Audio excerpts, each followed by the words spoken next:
Hello, welcome, good evening. How's everybody tonight? Hey Reaper.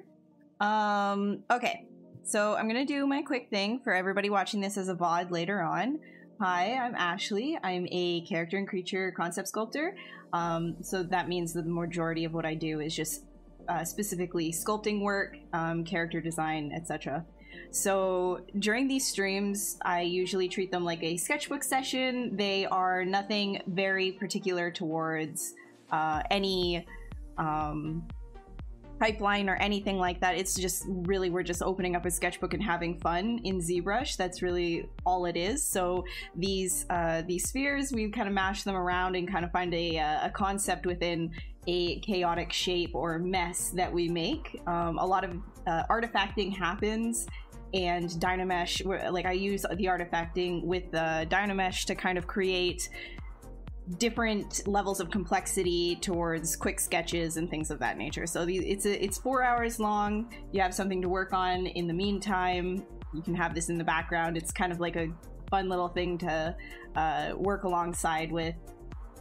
So, and also if you have any questions, feel free to ask during it, but I'm addressing everybody in the VOD anyways, so yeah.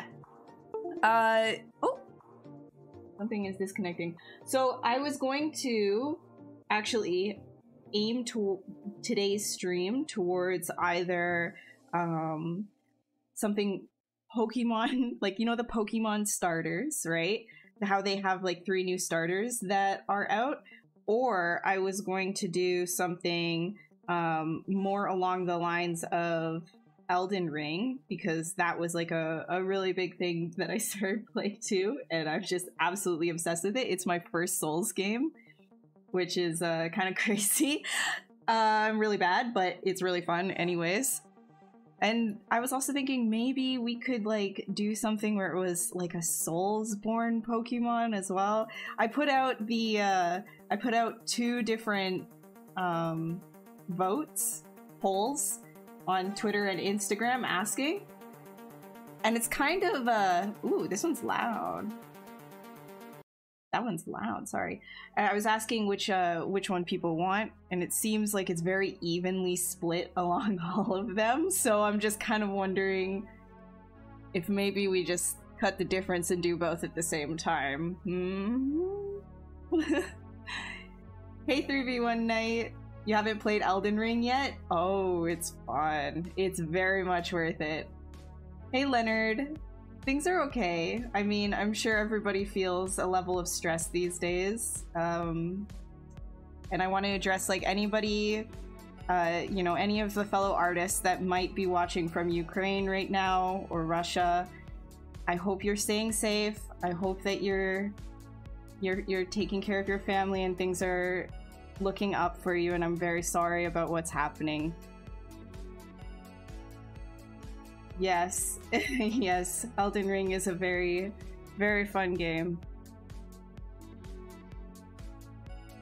Hi, Howard, how are you? Alright, so, any which one of those ideas? So we're doing Elden, like a sort of like a creep. I mean, like we always kind of do something Souls-esque. I'm realizing those comments now, but I'm kind of wondering, perhaps Pokemon. Do we do the? I don't want to do the bird one, the water bird, but maybe we could do the apple dinosaur or the grass cat. You uninstalled it instantly? Oh, come on now. Dying is part of the process, my friend. Dying is part of that process. Okay.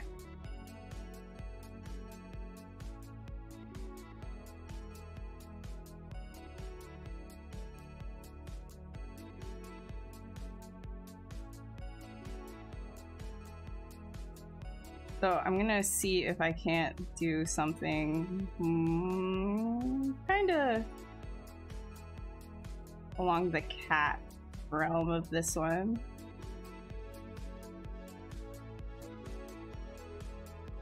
He'll be more like I'm thinking, because with Elden Ring, a lot of it is to do with like the Erd trees. So like, what if we kind of mixed the cat with like a lot of tree, like actual tree-like references? I think might actually be kind of cool.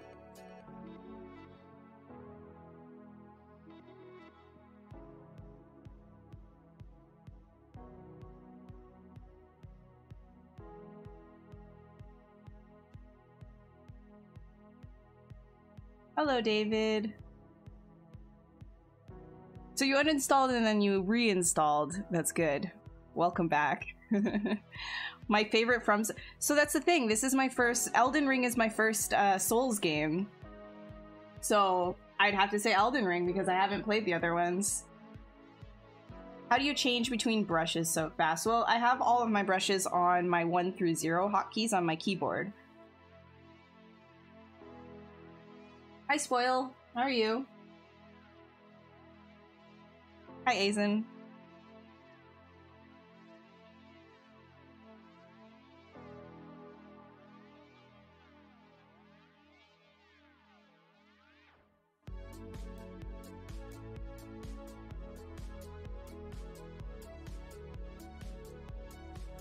Uh-oh.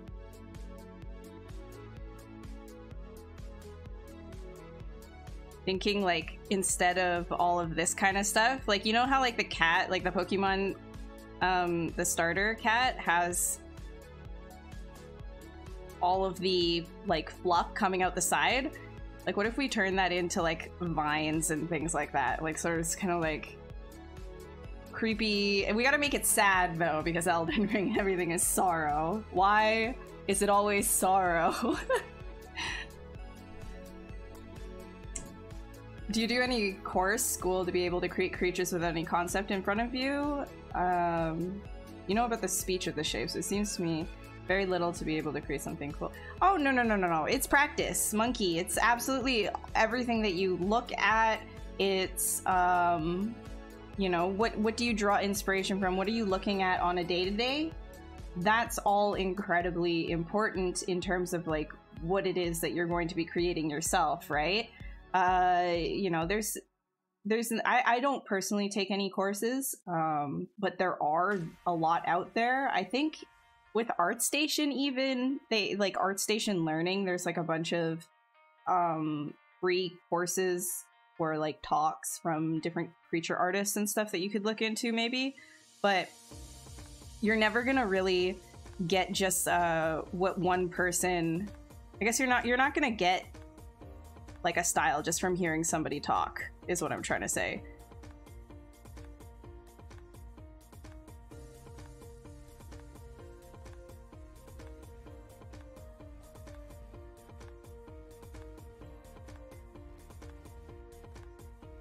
Actually, I think I want to like look up a cat skull to help me with this.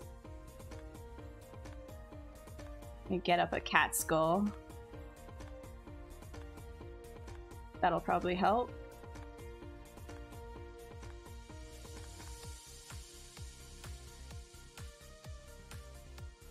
Can you convert fiber mesh into hair cards? Yes. Yes, you can. I don't have that tutorial for you. I think Pablo might have done one on it, if I can recall. But yes, you can turn fiber mesh into hair cards. You can actually create generated like hair cards using fiber mesh if you make it like just planes. So if you take the number of sides down to just like one-sided geometry, you can actually create that with fiber mesh. You can make like big squares, and then it'll all share, like you can have the same UV on all of them and create hair that way as well. It's your first one as well? Nice, nice, nice. Yeah.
Oh my god, this singing is reminding me of something in Elden Ring too. Dude, that game is so cool, man. It's like... can't wait to play. I'm gonna play right after stream, you know what's gonna happen.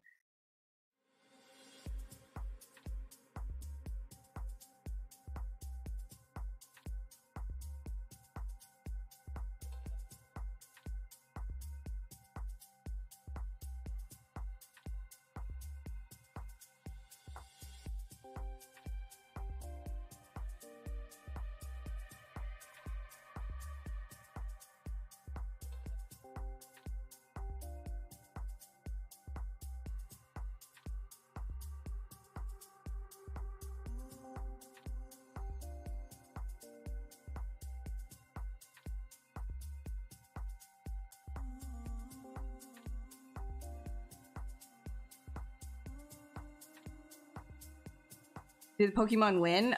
It was kind of like a like between Instagram and Twitter, it was sort of like a soft vote along all of them. Like tallying everything was like really close up. So I'm just going with like a mix between both of them, like an Elden Ring starter Pokemon.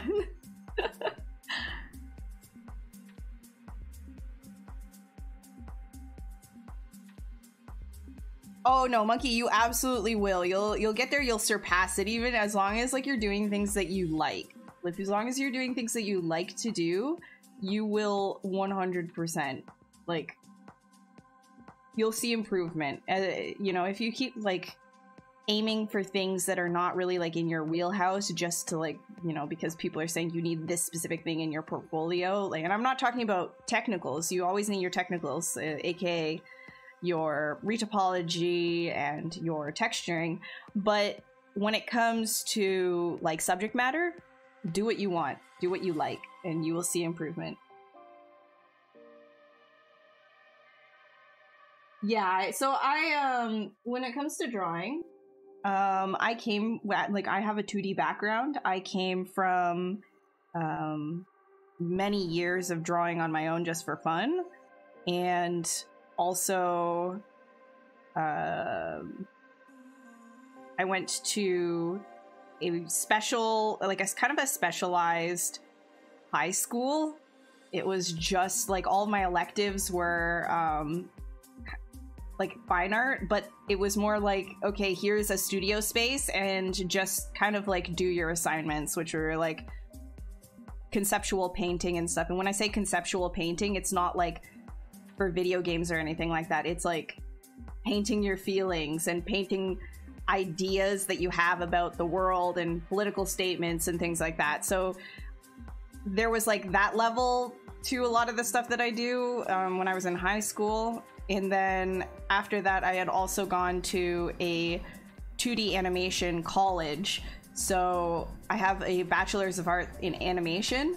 So there's also that background. But if you want to just be a 3D sculptor, you don't need to know drawing in order to do that, right? Like, I know a lot of modelers and sculptors who are fantastic at what they do, and they don't have that background. But that being said, if you do want to jump into multiple mediums, drawing is actually, I find, a very efficient way for me to figure out different forms. If I'm stuck with a problem, I can always just kind of draw on top of what it is that I'm doing, and I find I can figure out problems faster that way, or I can kind of learn little bits of anatomy or study little bits here and there without actually having to do like a whole sculpture or anything like that. But that really does depend on, you know, what you like. So find your medium or mediums and pursue that. The one thing about drawing, though, compared to 3D sculpting, is you don't have that software hurdle, right? So if you're coming fresh into art with like no background whatsoever, then you have two hurdles you have to get over. One is the actual software itself, which is ZBrush, and if you want to help yourself get over that hurdle, there is zclassroom.com and hashtag Ask ZBrush as well to help you with that stuff. But then on top of that, you're learning how to be a good artist and see. So my recommendation is focus on the art aspect the most. So when you come in, try to limit touching all of every single one of these, you know, every single one of these buttons, every single one of these, like, you know, little menus in here. You don't need that. When you first start out, start with your sphere, right? You drag it out, make polymesh 3D, and then press T, and you're good. And now start playing around with your brushes and stuff. You don't have to go crazy or anything like that, and just kind of familiarize yourself with the base of the program. And then past that, keep everything to just like sculpting. You can learn all of the extra stuff like let's see, like array mesh, nano mesh, all of this kind of stuff. It can all come later, right? Just learn how to use the basics. Oh my gosh, I'm exploring so much of that game. I am definitely exploring Elden Ring like crazy. Oh, did this, yeah, it did. Okay, there we go.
Oh yeah, I used to draw dragons all the time. You know, when I was a kid, I'm not very good at it, but I used to draw them all the time. Love them. Jevin, yes, I am the judge for Pablo's door challenge. That was absolutely fantastic. Everybody's entries were so good. I'm gonna be honest, I'm not gonna tell you which ones that I chose, but it was hard to decide for me. So far in the judging. They're very close, they're very good. So congratulations to everybody who was a part of Pablo's door challenge. That was fantastic. You guys did awesome. You knocked it out of the park. Good job. All right. Do I still get to paint my feelings? If I want to, you know, yes. I think the last piece that I did that was actually digital in that realm of like feeling exploration was one that I actually have on ArtStation, and that one is called System. Show you actually this wasn't the last one. Oh, it doesn't want to load. Word. Weird.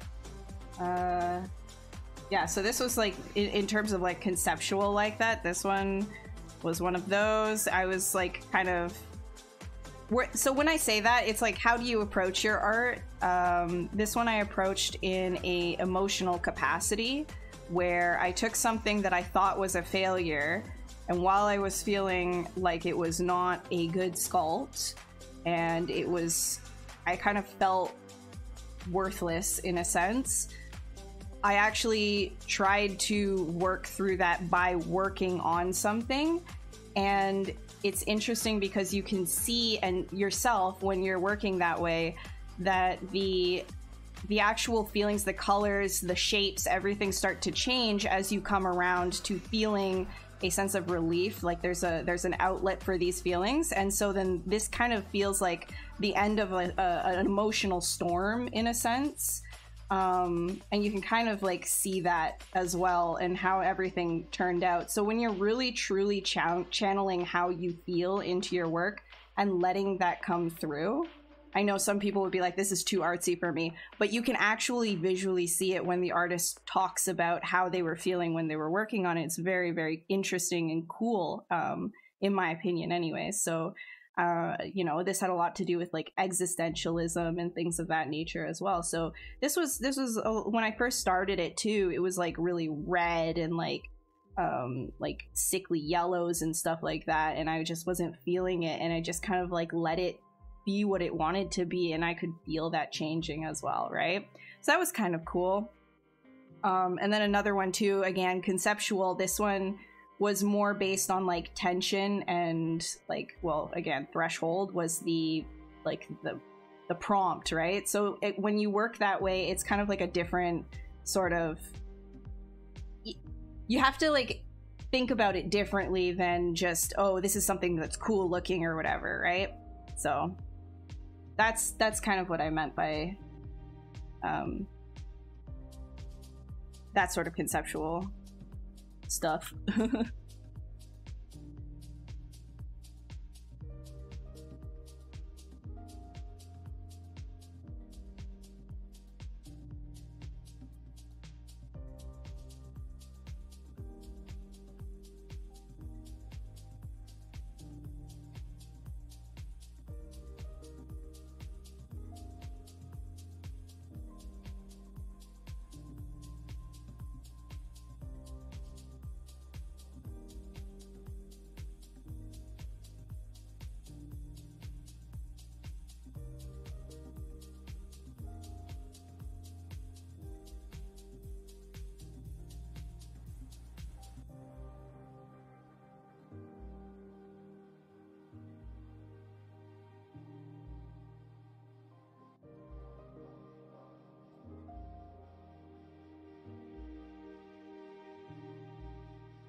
So I'm gonna turn all of this into kind of like a tree-like stuff.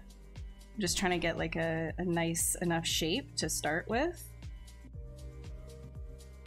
So a really hunched cat.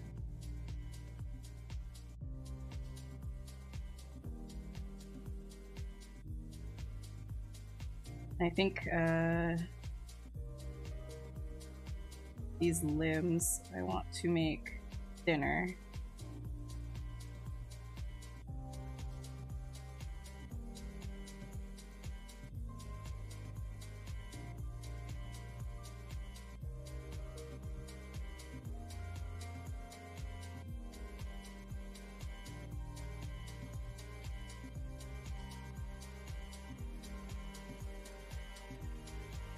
Hey, what's up, Bradley? How are you doing? How's everything? How's Stylus League? You guys been doing any more streams? Guys, also, by the way, if you don't know Stylus League, Mike Thompson and Bradley do like this really cool stream every single Friday night, or almost every single Friday night, and they bring on guests and they just kind of like talk and work at the same time. I think that you should definitely check it out. Stylus League on YouTube, and I think they also got a Twitch as well.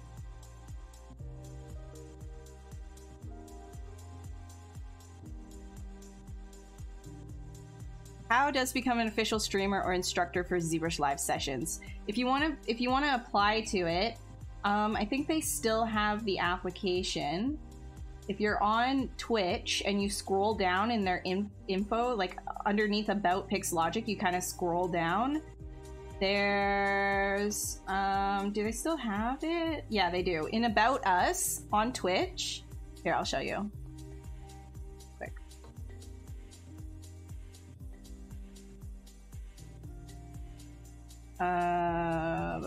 Right here. So you're on Twitch, right? On the stream, you scroll down, And then in the About Us, right down here, About Us, and then you can apply now. And when you click that, it takes you to this, and then you just fill that out and send it.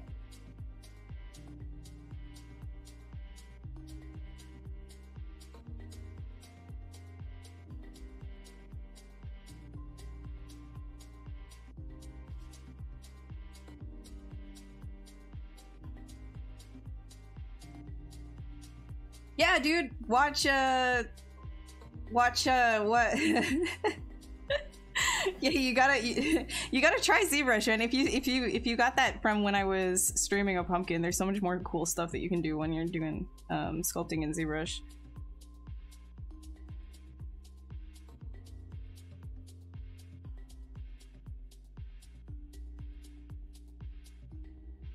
Yeah, I haven't been to Rat's stream. How's she doing? She working on these days?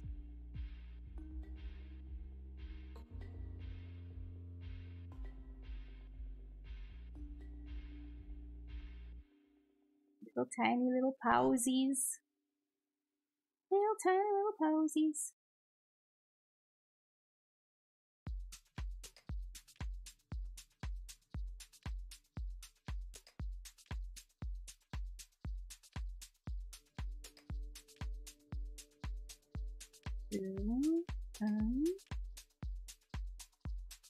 Okay, so actually, I'm not going to do this with a Z-sphere. I'm going to delete that. I'm going to do it with a spear. That's what we think we can make it more of like a bushel. Ah, now we're thinking. Okay, so again, we're trying to make this like kind of like Souls-like. I'm thinking that its tail will actually be kind of like a mallet, like bush-like mallet.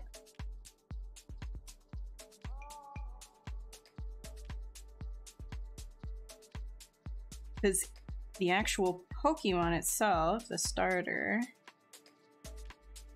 does have like a bushier tail. I'm just trying to think of how it could all be used as a weapon. We'll try that. Try like a bushier shape.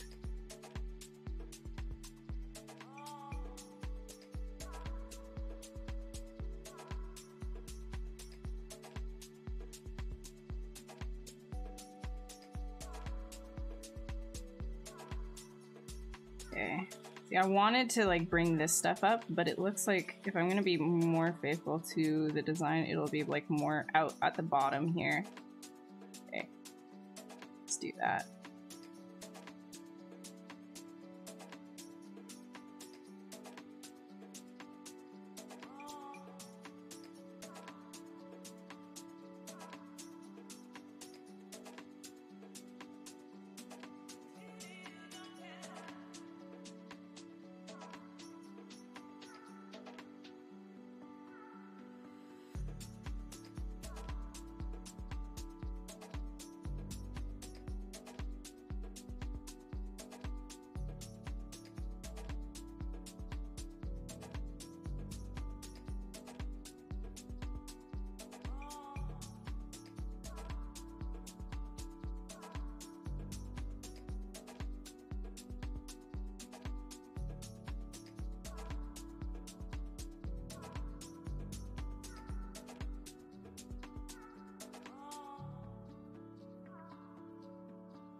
Working on vibe.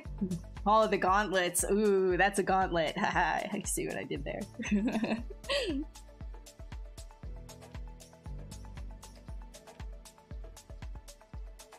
A Pikachu, no. So, okay, here, hold on. Let me get the picture. with the new starters. Sprigatito is what I'm working on right now. Let's get an image. Save. So then I can have it on the screen. It's funny, have you guys seen like other people doing the evolutions of all the starters too? It's kind of great. Some of them are concerning, but I actually like a lot of the ones that I've been seeing. Okay, here. Texture. Let's do texture import. So this is a good way of bringing in a reference as well as just kind of like shoving it into Spotlight and then scaling it and putting it somewhere. There we go. There he is. Aw, so cute, just nestled in the corner. You guys see that? Yeah, there we go.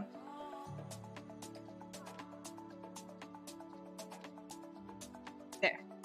And then whenever you do that, you just go over to Brush, Samples, right over here, Brush and Samples, and then turn off Spotlight Projection if you're using it just as like a reference. Otherwise, you're gonna have some issues. And we're making this like a Souls-like version, so... The cowboy turtle, thanks, Derek! Thank you. That was just a block out, but I appreciate it. Also, how are you doing? As if you don't know Derek, he's got some amazing sort of like life sculpture, very dynamic anatomy that he's been working on too. Definitely check him out. And Witsa, okay, also check out him as well. There's a lot of really talented people in chat. How are you doing? I'm doing all right. Doing all right. I'm just kind of figuring out what I want to do with this. I think I'm gonna add a lot more of like bird tree elements to it. I'm just kind of like doing overall like silhouette stuff first. Kind of get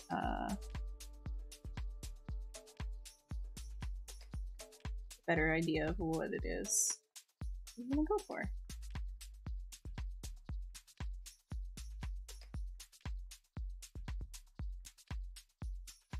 Like all of this stuff on the side, I'm actually gonna pull that inwards.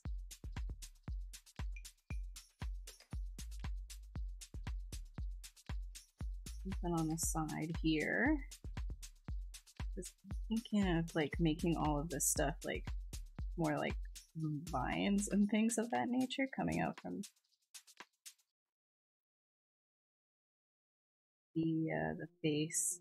Kind of like it's been taken over by roots.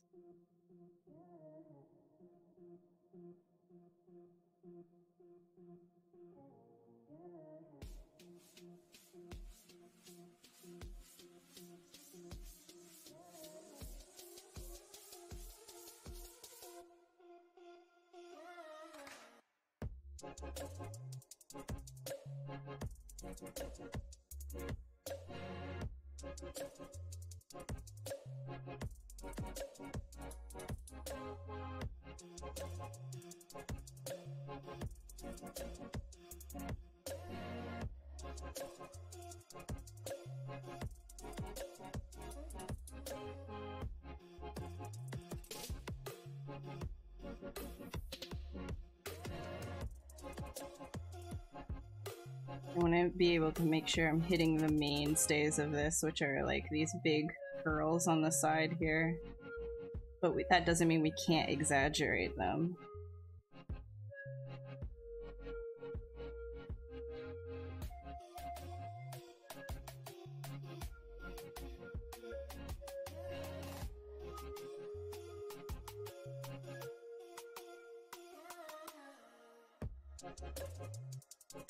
It's just we're just doing a cat. I mean, it's pretty straightforward kitty cat, right? Hey Lord, how are you? You can merge the wait, sorry, what? Merge the tools first, then using the gizmo tool utility sections remesh with union. This will maintain most of the topology from the individual tools. Yes, if you need to, like if you're like later on down the road, you've already been dynameshing a whole bunch. Let's say if you got individual fingers, you wanted to like put specific things on, but like dynameshing was like, you know, merging things together for you. The ZRemesh by union, or remesh rather, just remesh by union will actually merge whatever is touching together in the same subtool to one specific mesh. So then you will actually be able to keep that. And then what I end up doing on top of that as well is my A key is the Sculptress Pro mode, but then I'll actually smooth over that area that was merged with union, and I will up the resolution in that area to match the rest of the Dynamesh, and that's kind of like my workaround if I missed a Dynamesh step or something like that. You dig the trend of slapping a slice of American cheese on the fire starters? What? There's a I don't know that trend. I'm out of the loop with that. I don't understand that. What the heck?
Get like a really big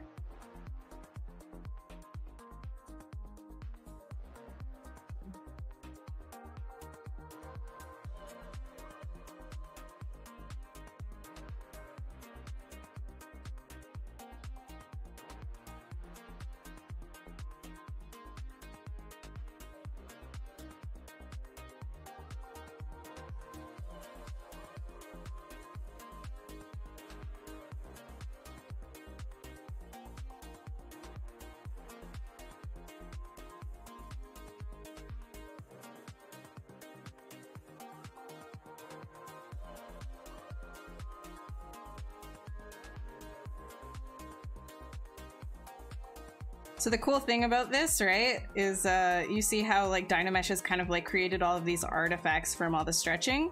I can even use that as sort of like a guide into the sort of like root type stuff I'm gonna end up doing. Because again, like we're gonna go a little bit more like Erd tree type.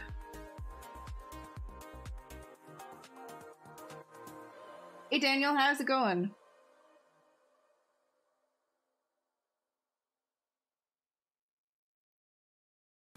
Oh, okay, you were answering the previous question. Thank you so much. I'm sorry. I just wanted to expand on it as well. Sometimes I miss things. Sometimes comments even don't come through on Restream, so catch what I can. I'm sorry. I apologize.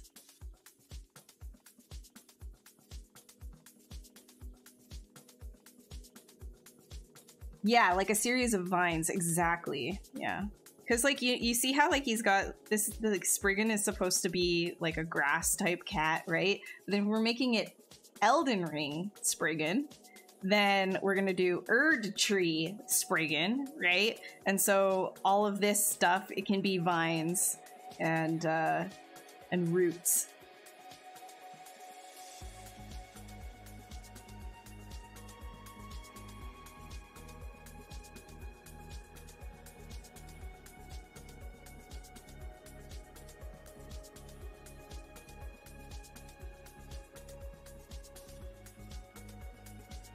This stuff, like this,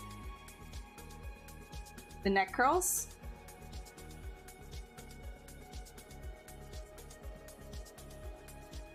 Yeah, everything's gonna get refined as it goes, so might not look super top right now, but it will. We'll get there.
Do you think you'll be poly painting tonight? Probably not. Maybe. There's no guarantee. If I have time at the end, like let's say I haven't been talking the entire time I've been streaming, which these days I've been doing a lot of like stop and talk. But let's say, you know, I have a lot of extra time and I was more focused, then yes, I'll probably do a little poly paint at the end, but it won't be anything crazy. Like I'm not going to get like really far into it. So if you're looking for something more in depth, I think maybe go and check out Pablo's streams. And even Anna Carolina does a lot of like poly painting in her streams as well.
Yes, Elden Ring cat creature, exactly. That's exactly what we demand poly painting. Then I have to be quiet and I have to focus, but I want to answer questions too. I want to help.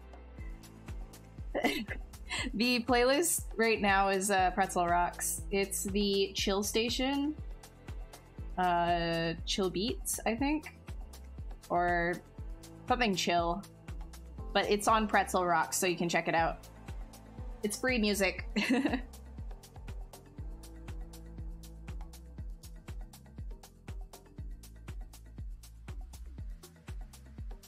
What inspired me to start sculpting in ZBrush or otherwise? Actually, Eric, who's my now boyfriend, he went to school with me, and he was actually, like, we were both in 2D animation college, and he was taking on the side a course in ZBrush at the time on his own, and I saw him doing that, and I was just like, ooh, what the heck is ZBrush? And then I started kind of like doing my own ZBrush stuff on the side as well.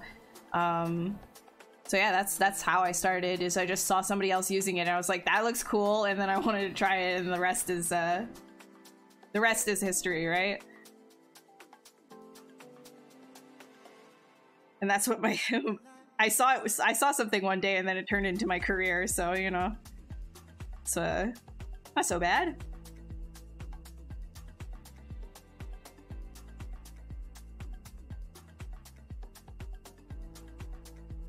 All right, make sure that these little paws in the back here.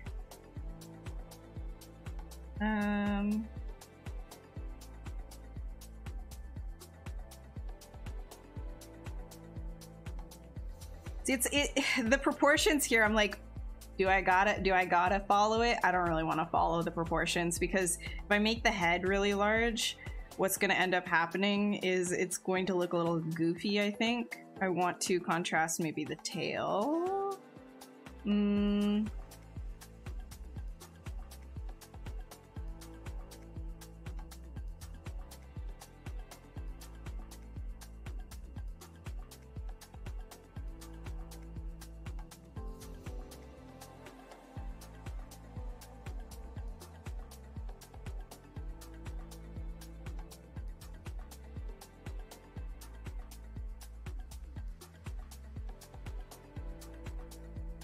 Like, if I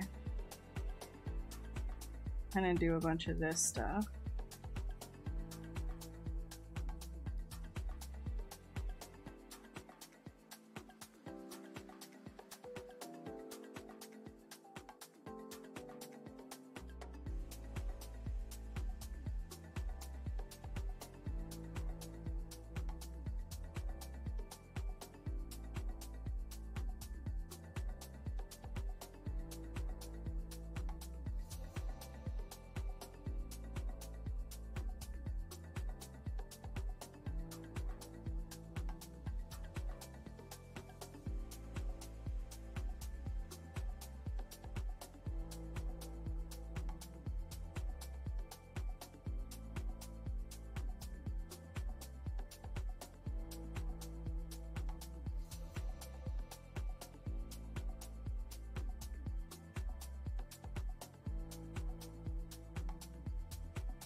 Oh yeah, it's flipped. Oopsies. There we go.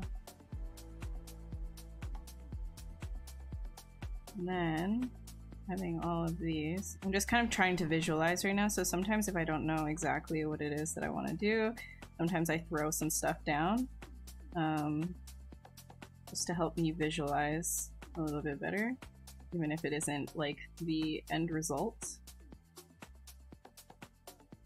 And this stuff, maybe I'll have that on top though. Okay, let me get rid of that.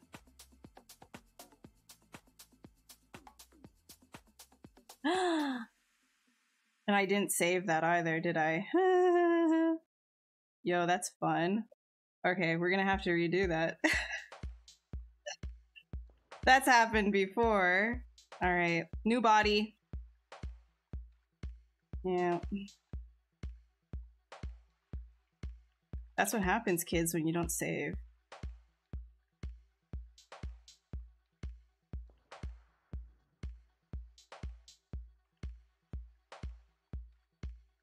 Okay, I got this. This ain't my first rodeo. Oh god.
I just gotta like fix my stupid mistake first and then I'll look at chat. I gotta get back to where I was.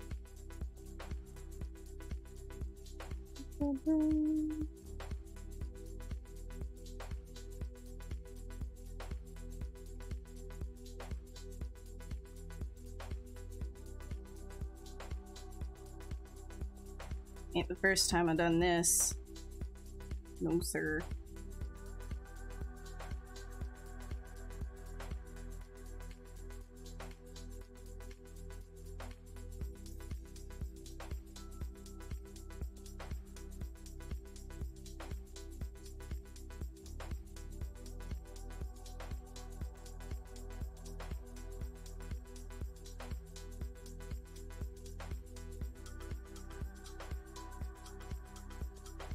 Accidentally deleted the body without saving. That's what happened. It's my bad.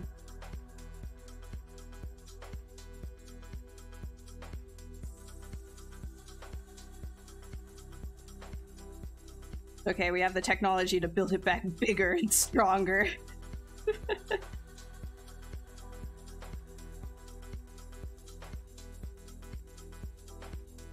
What would this stream be if not deleting everything and starting again?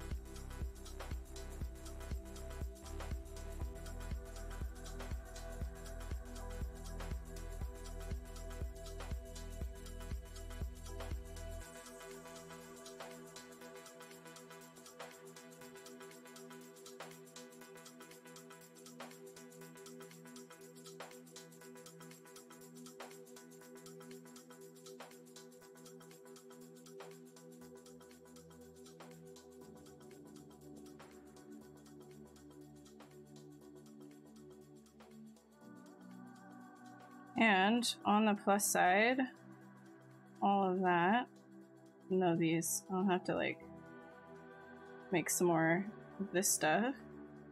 But on the plus side, now I have this separated. So that'll make it easier going forward.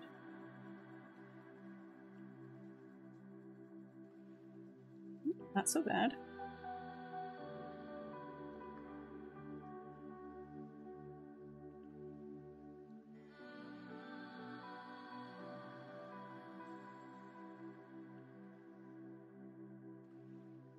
Okay. Now, let me save this so that that does not happen again, and I will check the quick saves to see if I have the fur there as well. But I probably do not.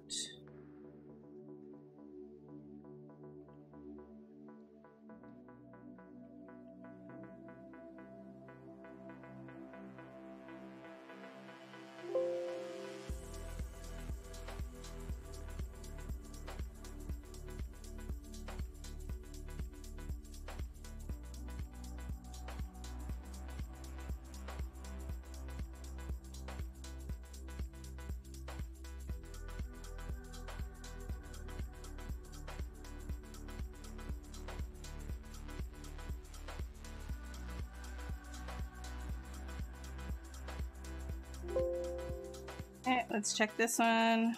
Hey! It was in the quick saves. Alright. Let me take this little bit here.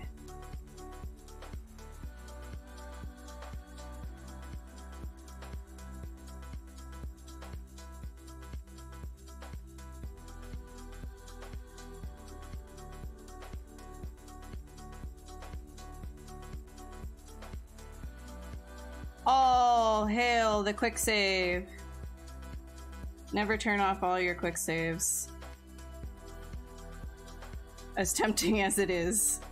Because, yeah. Load up the other one. Okay. Flip masked. And that guy in.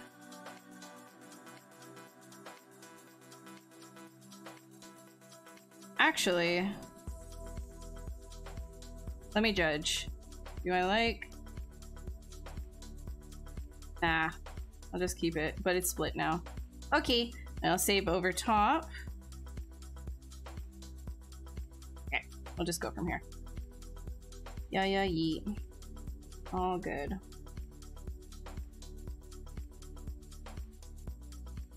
That is very good.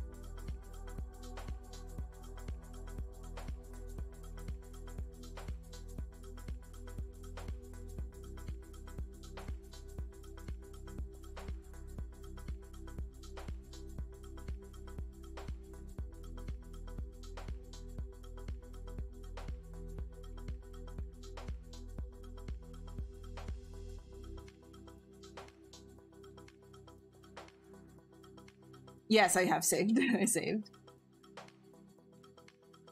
To say that a shape is beautiful when you see it, if one of your model press V and there are rules. Well, the thing, okay, so Monkey, first and foremost, art is subjective, okay? And I mean, you can't really like go off of that as an excuse all the time if you want to say, no, my art works, like it's subjective, like.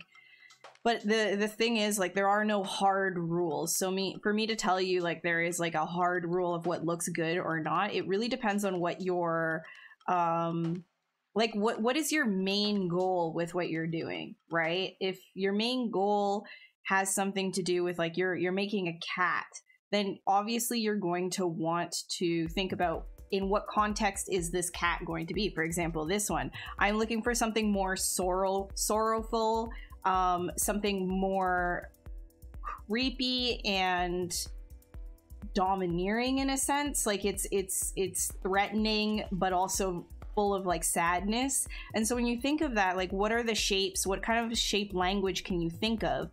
A lot of that comes down to how shapes interact with each other as well. Like for example, this back hunch, you know, when a cat is threatened, they get all like hunched up and stuff, and that can look actually really freaky when they've got all their hair shot up from the back as well.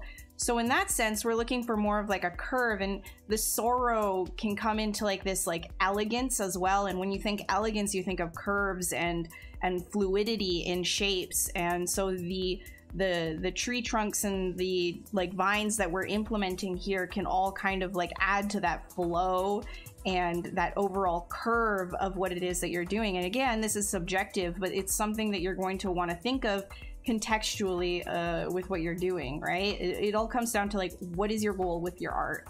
And then you can start to decide if those shapes and the shape contrast that you have between each shape looks good or not.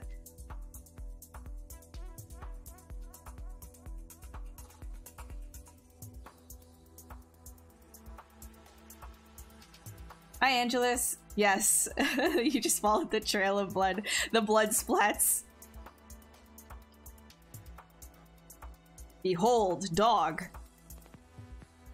Could this be friend?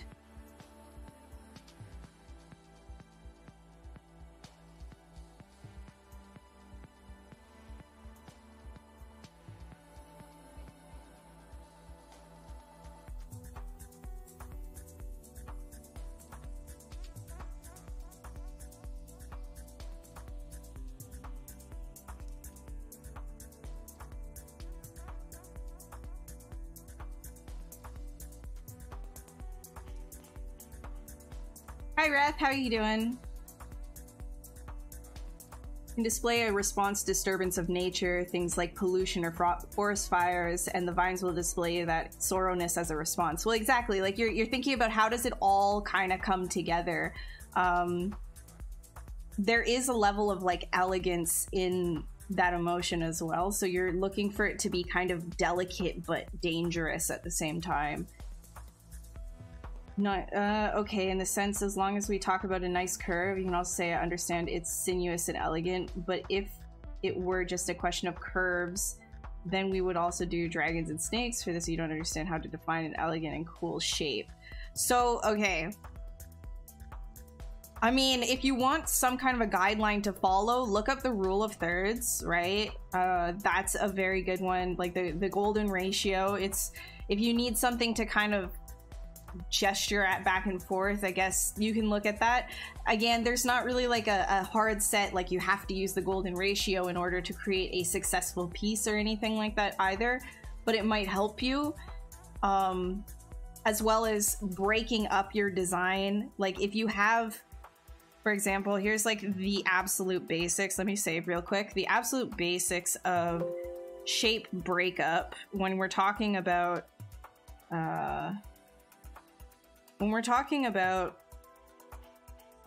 you know, just different designs. If you were to just do like this and then you drag it like 3 times or whatever, then each one of these is the exact same shape. You know, there's not really like, you're not seeing anything different there. Your eyes are not interested in what's going on.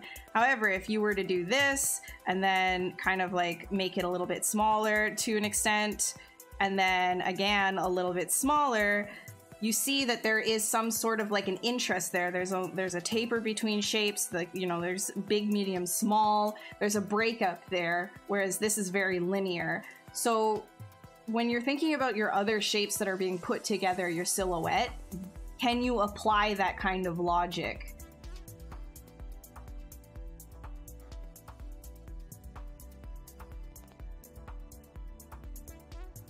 That's a wrong one. I'm gonna delete this guy.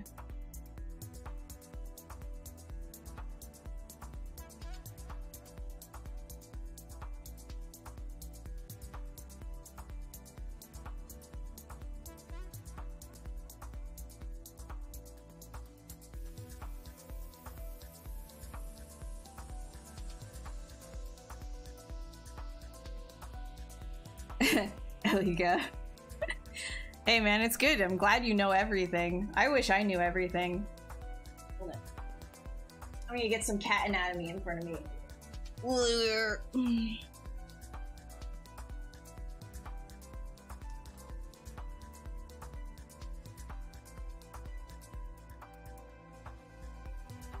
That's one thing that I recommend you always do is if you are working, just make sure that you have like, you know, what kind of an anatomy that you want to work on in front of you. Wait, do I have something to like prop this up a little bit more?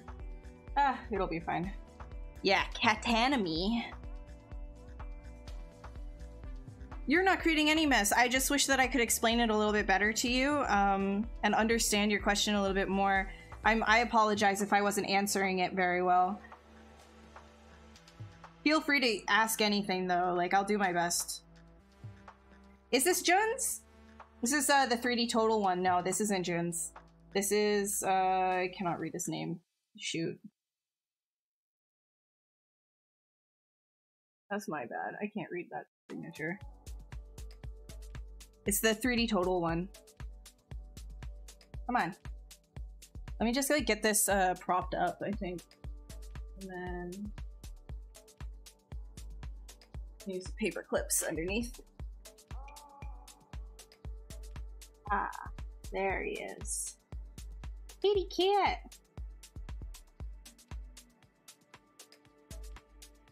Okay. Make sure that I can see my chat now. If only I had a lovable sword. Could this be a lover? Why always sorrow? Behold, destruction. Don't use Dynamesh? Yeah, I do use Dynamesh. I allow it to be really artifacted though, and I build on top of the artifacting.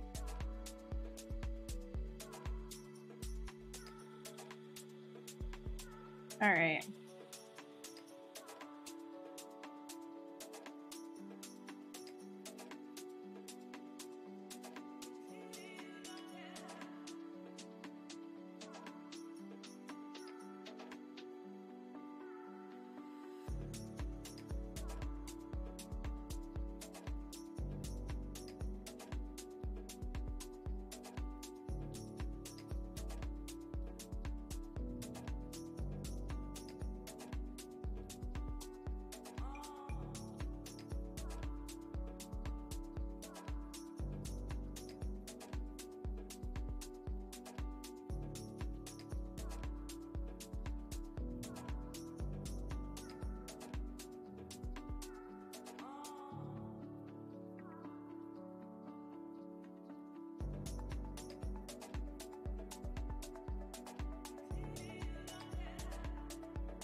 Toe beans. Yeah, we got some toe beans.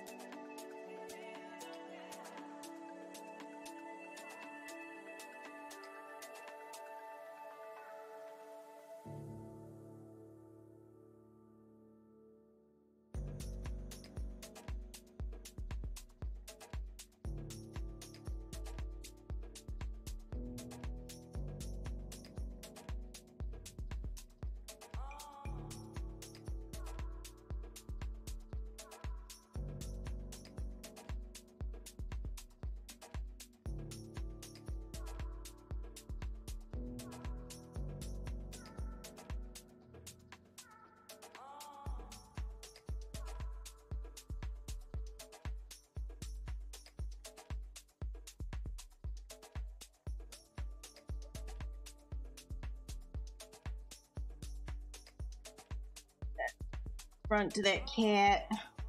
Ah, there we go. That's what I was looking for. There we go. Sorry.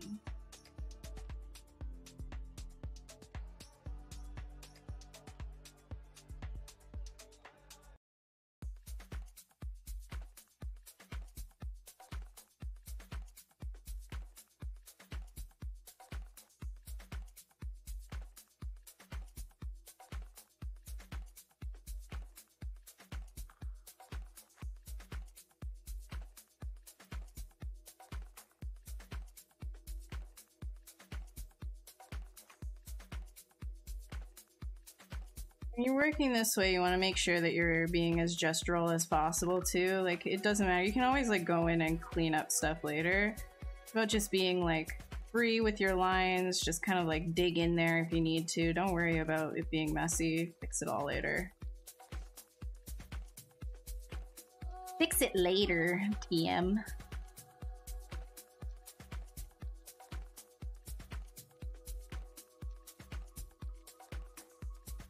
Big strokes.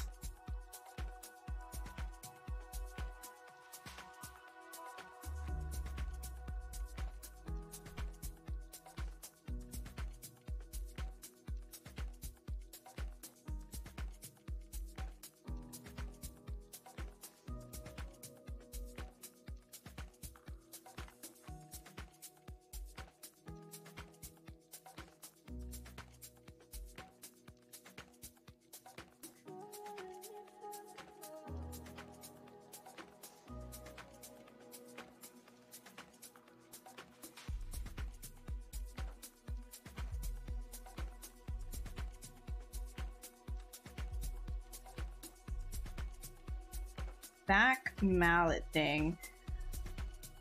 It's like, it's not like a back mallet as much as it is like a like, you know, you see his like little fluff tail. I'm thinking of it more in like Elden Ring would be a weapon, right?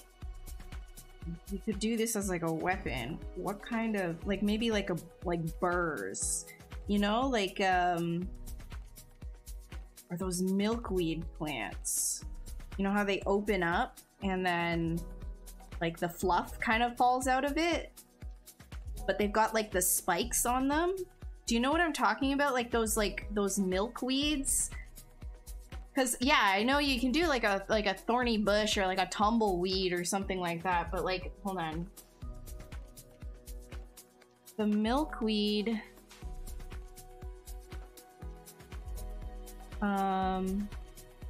These things. I'm thinking, this is what I'm thinking. So this stuff like grows where I live. And when they harden in the fall, this is what I'm thinking. When they harden, they kind of turn into like this stuff right here, which is super freaking cool and pretty and awesome. And I'm just thinking like, what if, you know, like what if I do something like that for his tail? Yeah. Yeah, I think so. It'd be cool.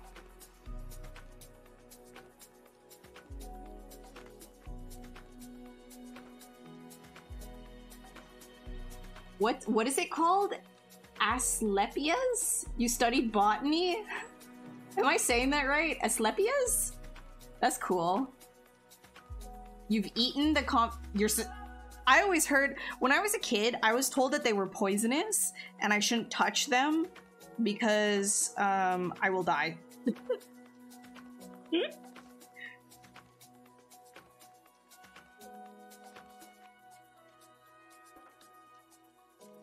You're wondering what CPU I'm currently running. Oh, I'm running a... Oh my god. Just as you asked that. Ryzen 9. Ryzen 9 3900.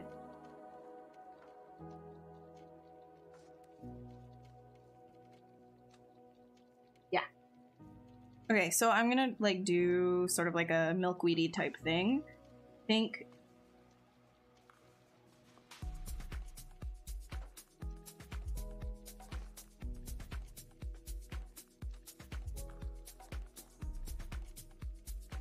What's up? What's that? Yeah, okay, weird.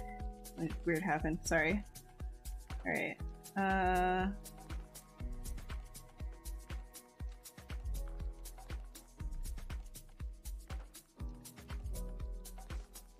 Once you start studying plants, you're not liable to make mistakes. That's fair. I mean, studying plants is a good, that's good, honestly.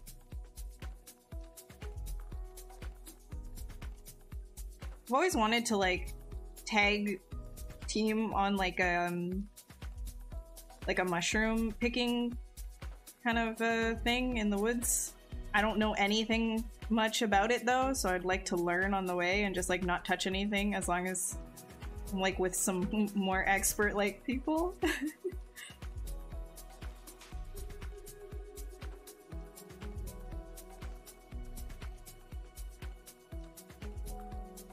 Yeah, so that, like what I'm thinking about, like the tail, right? It's just these big milk pods, and I'll have most of them closed and some of them will be open, and like some of the little fuzzies will be coming out. Oh, this is gonna be cool looking. You're a beginner in ZBrush. Please help to become pro. Okay. Well, first of all, it's just going to be a lot of practice. Your best tool is just practice. But if you want to learn the program more efficiently, Z Classroom is there for you. Here, let me get it for you.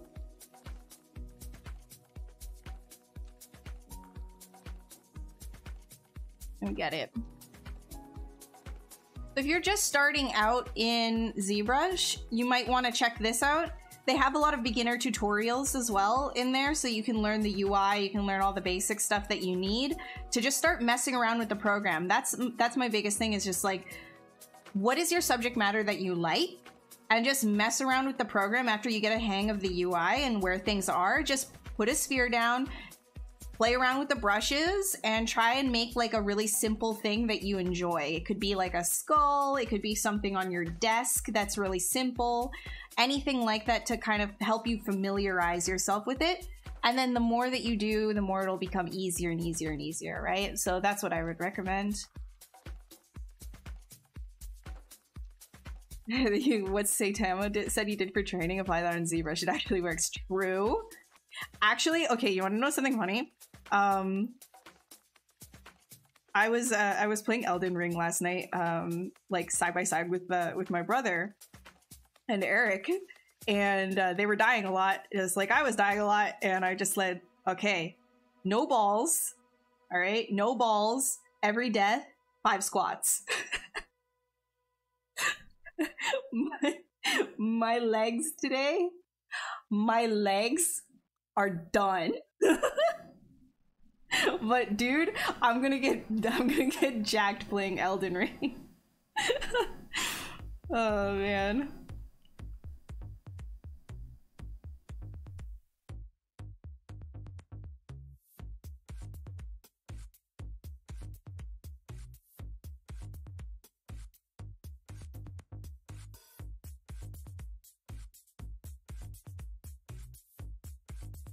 Actually, maybe let me try and figure out, like, what's a good way to... I like... no, not spray. We'll do this with an alpha, I think.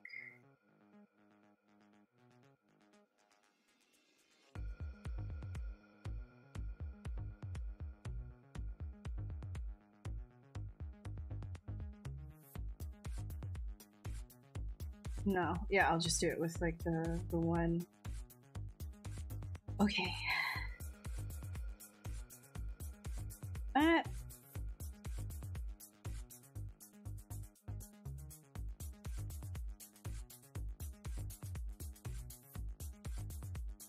Okay, yeah.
And some of these I'll pull out further afterwards as well, but I just gotta like get that overall like spike feeling.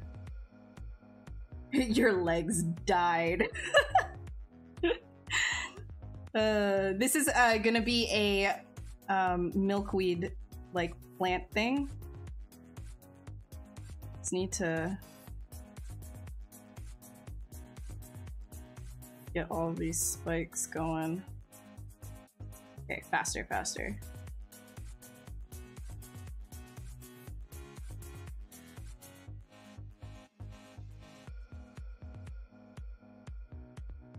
What class did you guys all pick for Elden Ring when you first started?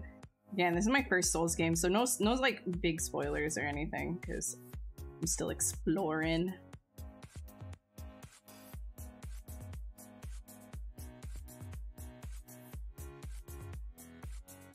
You're samurai? Of course you all are like freaking samurais. Bunch of samurais. When I saw that you could be a samurai, I was like, oh, I wonder how many people are just gonna be samurai. That's so great. They've got the bow too, right? Thought a bow would be really nice to have.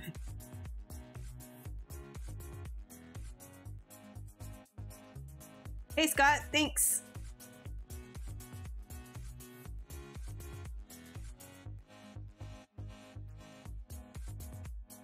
Snake hook with an alpha. Yeah, it's good for like sketching. I wouldn't really recommend this for the final. It's not as clean as it could be, but just to kind of get like quick spikes out just for like a conceptual like purpose, it is not bad.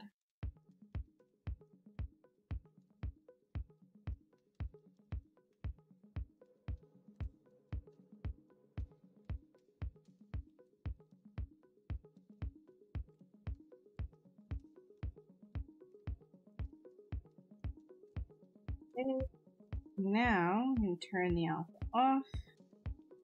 Kind of just grab the specifics and do bigger spikes.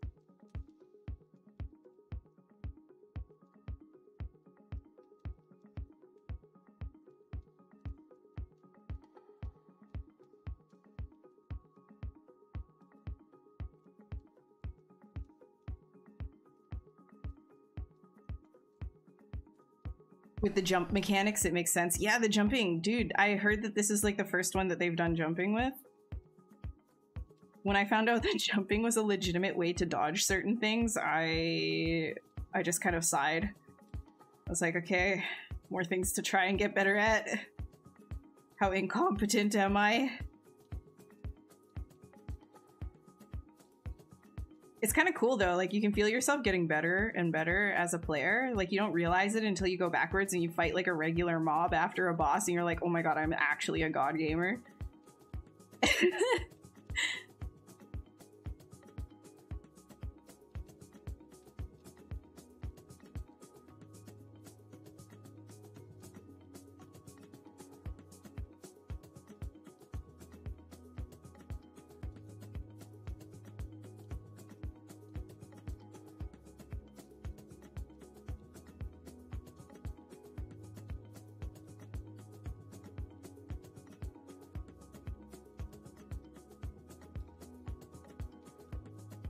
But I picked a prisoner that the mask sold it for me.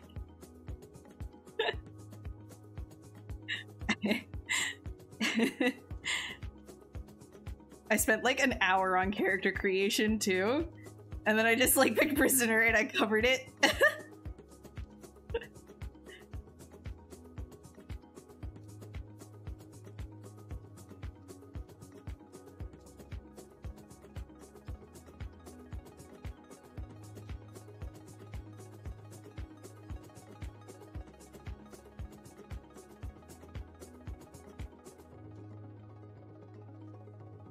Okay, there we go. Spiky spike.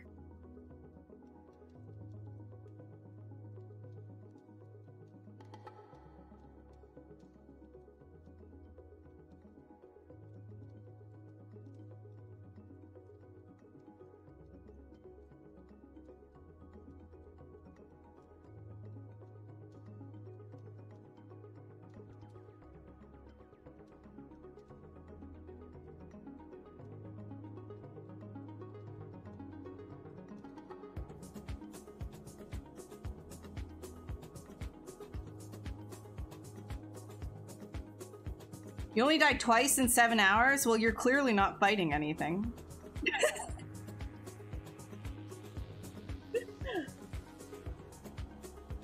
Yeah, I didn't die at all in 12 hours. I just didn't move.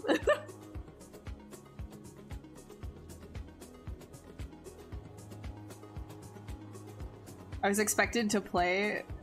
I was too excited to play. You went with the default character base for Samurai. I mean, fair enough. It's fine. You're just gonna cover your face anyways. Yeah, milk plant. That's what I'm gonna do for the tail stuff. I'm thinking in here, so I'm gonna append. I'm gonna play around with this idea. This thing.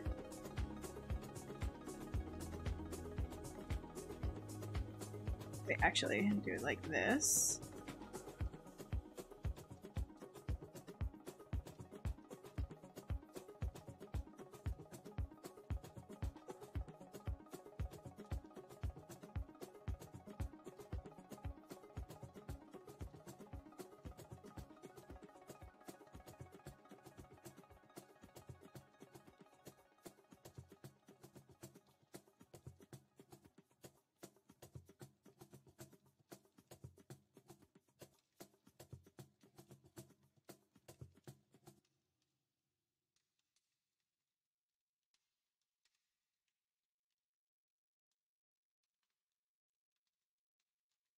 Okay, and then where's we can do fiber mesh. Maybe. Okay.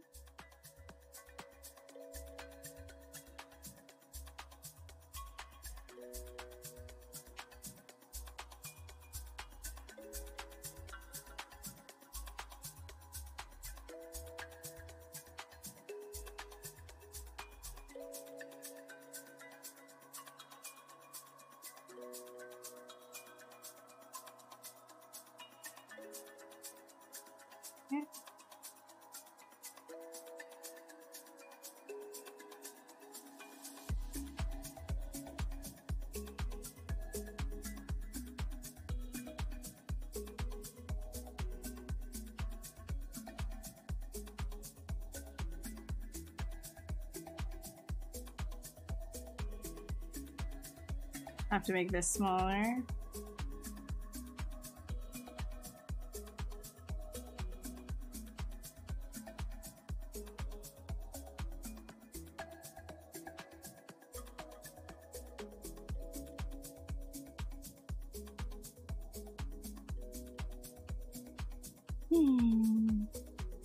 Okay. Not lengthening. Where's... Yeah, the length doesn't want to play nice.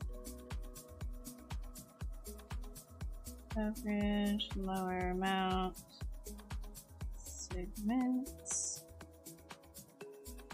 Okay, accept that. And this guy,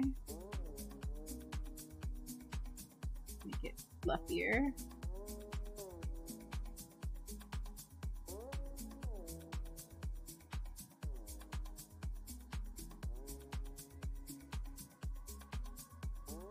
So this is going to be easy to push around everywhere, specifically because it's only 17,000 poly, so we can just kind of like flush that around. Just gonna make sure it's nice and fluffy though. Okay, now we want to here.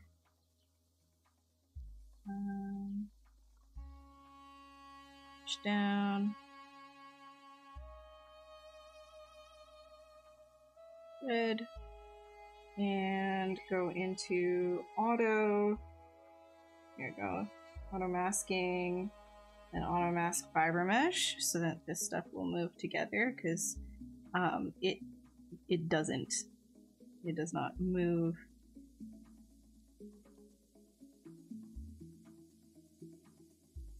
Active points is only 25k, that's good.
Hey Leo, what's up?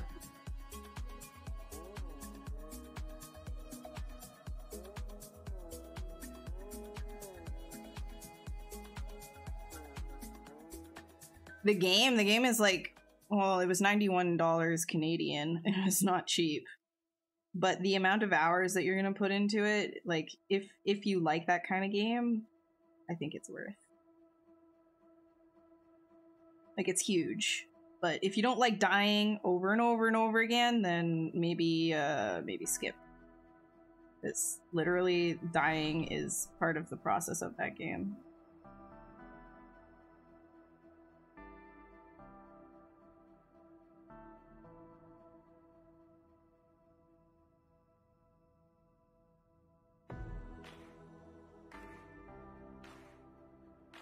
Let me just do a quick thing here. Yeah. It's starting to look good. Sir.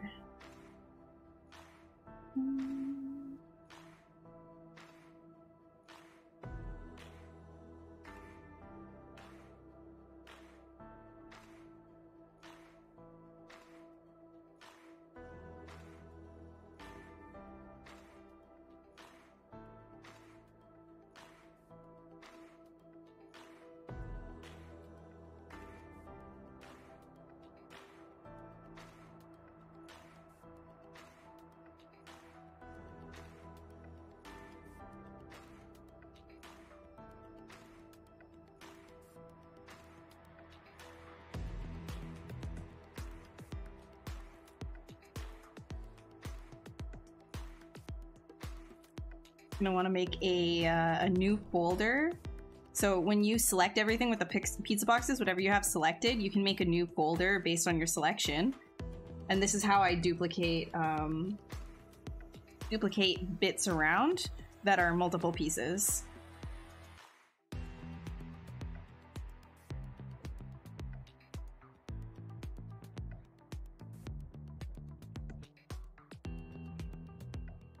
There. Say duplicate. Where's duplicate? Duplicate that. Okay. Now you can transpose set. That means that one will be selected. Very nice.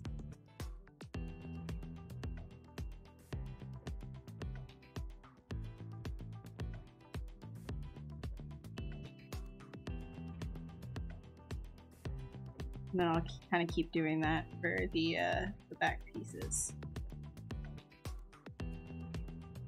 Actually, I'll hide this.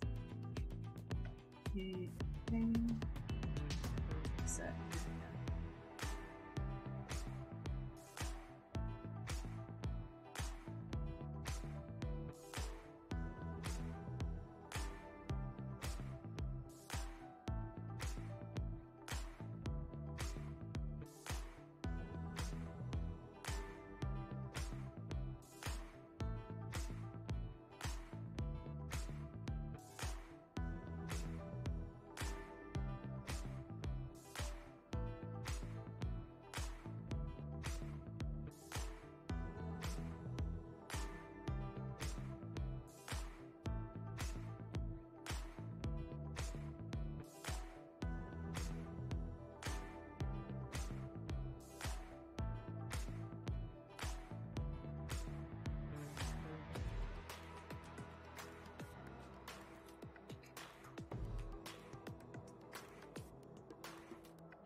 I'll make them fit together a little bit better in a bit. And then this will be like kind of like a branch coming off here. I know I jump around a lot. It's because like I'm figuring out what it is, how I want to deal with everything. So this will be like a branch in here and attaching to each one of these.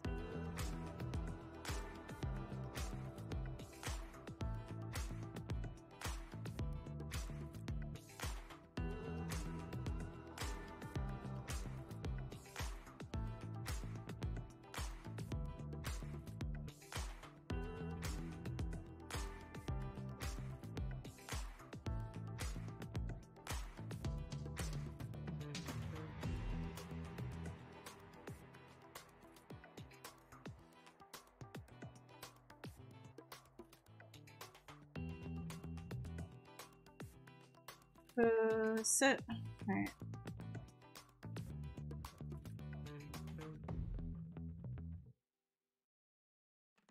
Now,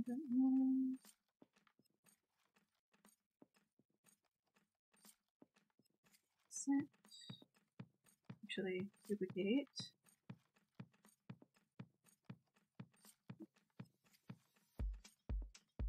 No, did not duplicate. Question mark. 1, 2, 3, 4, 5. 1, 2, 3, 4.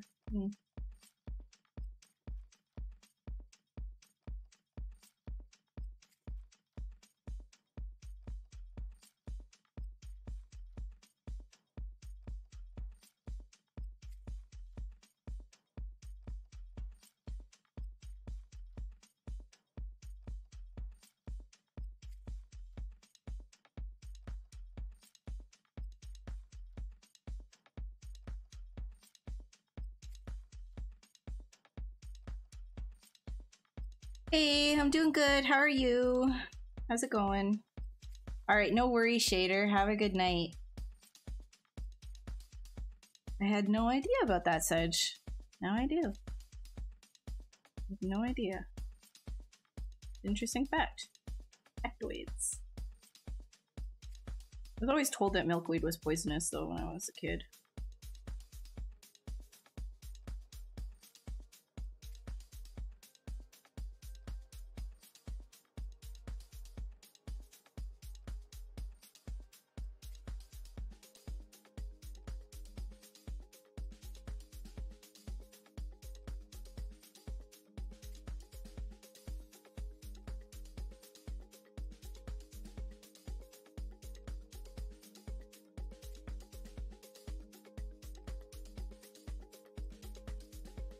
You want that overall fluff and then up. Be able to get that.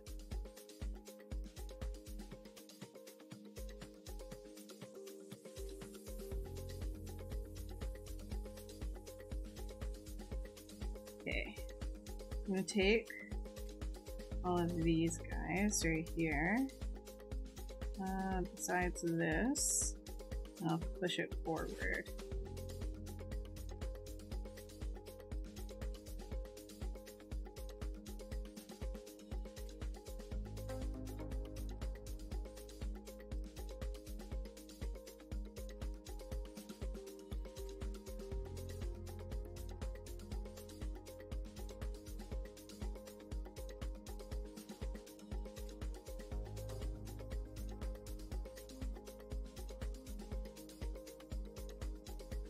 Yeah, I started playing Elden Ring. It's really fun. Thoroughly enjoying it. It's exactly what I'm gonna go right to doing as soon as I'm done this stream, probably. But we still have over 2 hours of this left, so plenty of... Ooh, this took a symmetry here. Plenty of time to get this looking more interesting.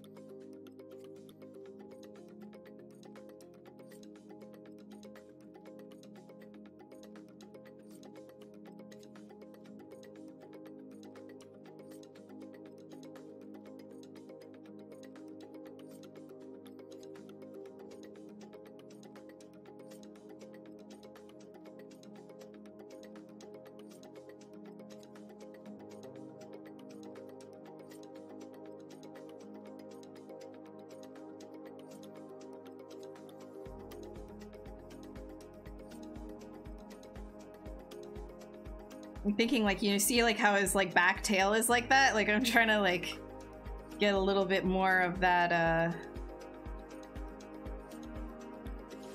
don't think I want to do that.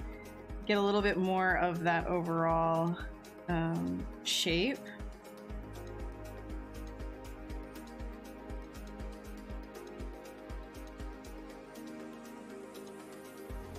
I think this one right here.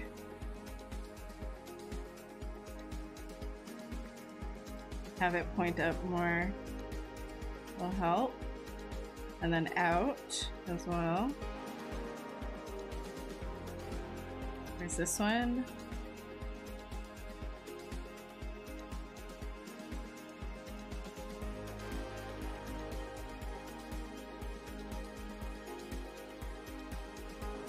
I'll have the branches coming through here too. Transpose that. That point out just a bit more. Feels more of like a big old mallet.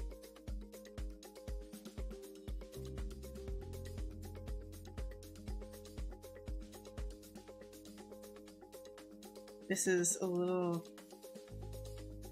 off-sided, I think. Probably get another in there. Actually change this one.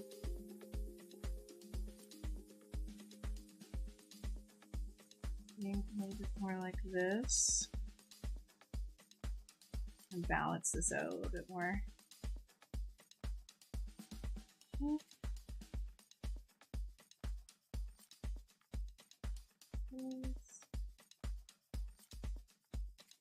Duplicate. This. The reason why I can like duplicate so many of them too is because they're actually not super high res, so it's not that bad.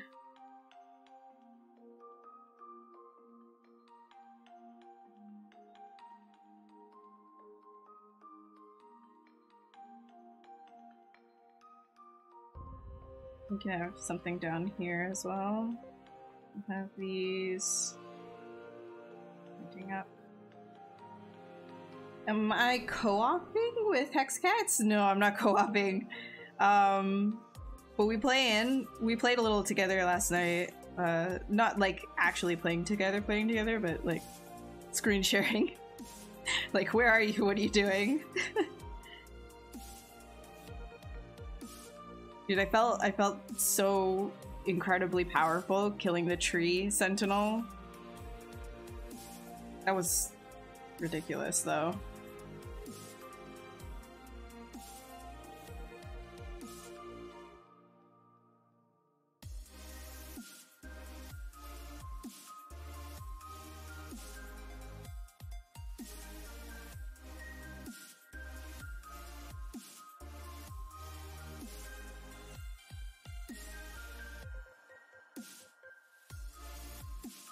There we go. I think that works as like a milkweed tail.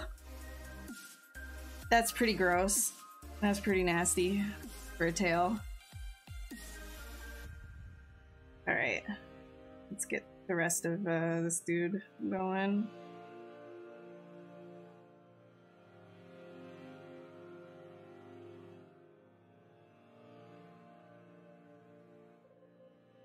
I just deleted an object you were working on by mistake in ZBrush. You can— oh yeah, so check your quick saves because I did that during this stream as well.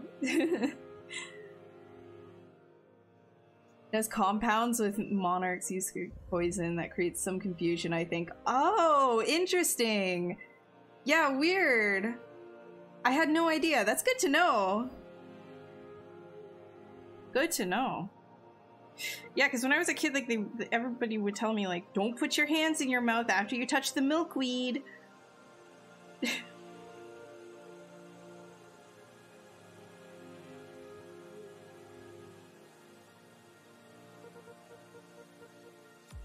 Give this guy a higher dynamesh.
Too high res.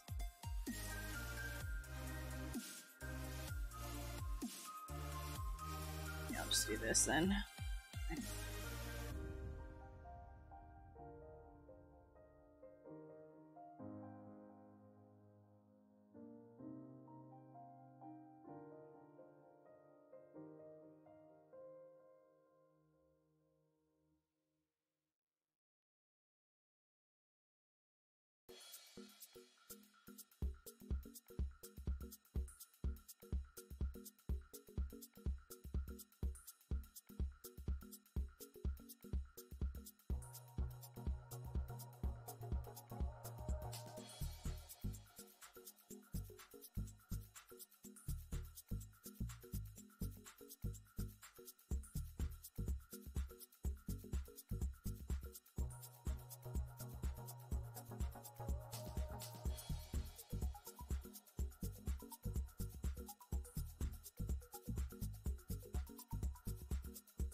Yeah, we're doing like an Elden Ring style starter Pokemon. So I'm taking Spriggan and turning it into Elden Ring cat. That's what I'm doing.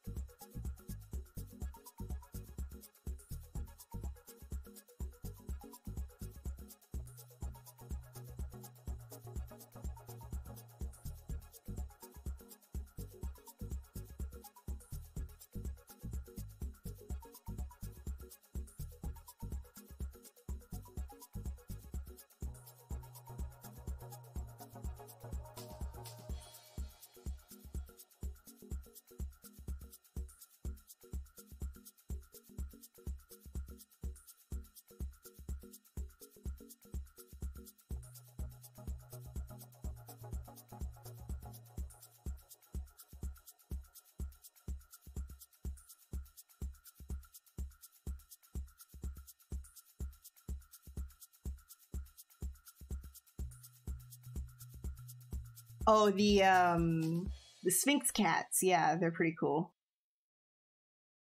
Hi Coco, I'm sorry. It's an English stream because I'm incapable of speaking otherwise.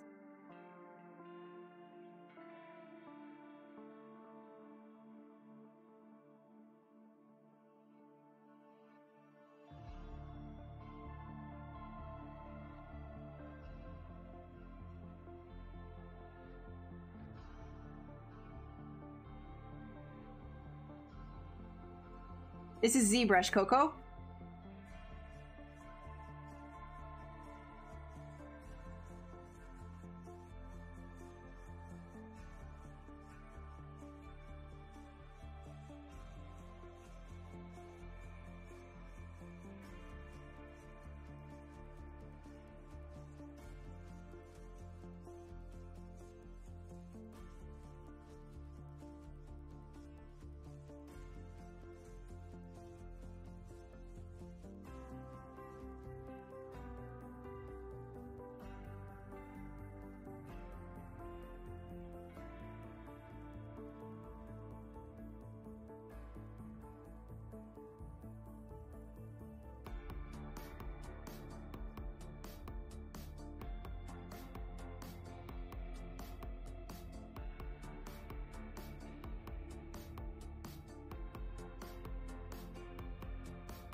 Thank you, Coco. So yeah, they're definitely like two different things. So ZBrush, like you can see here, is specialized in sculpting. That's really what the entire program is. Blender is a 3D suite, so it does kind of, it's like jack of all trades of everything. But if you want like specifically good sculpting software, then ZBrush is your go-to. Thanks, Sedge. I keep wanting to say sledgehammer, but I don't know if that was your intention.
Oh, got you. Okay, okay.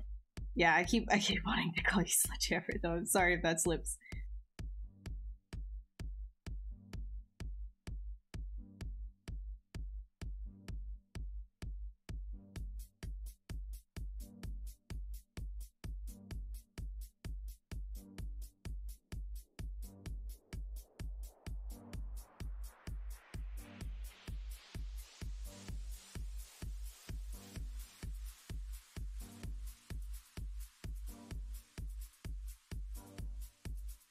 Okay. Now I'm gonna do like the rest of neglecting this anatomy stuff. Okay. Oh,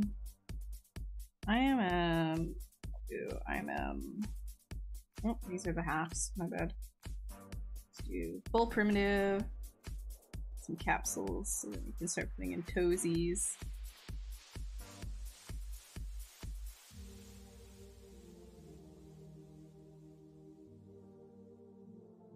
Lit masked. Man, I keep turning away. You get kind of used to it, Mr. Fear. Basically, the more you get used to like working at a lower resolution for a long period of time, you start to know like what detail is necessary and what isn't. I think one of the biggest mistakes that a lot of people have, like right off the gate, is like kind of throwing in alphas before you've got all of your like your basic shapes down.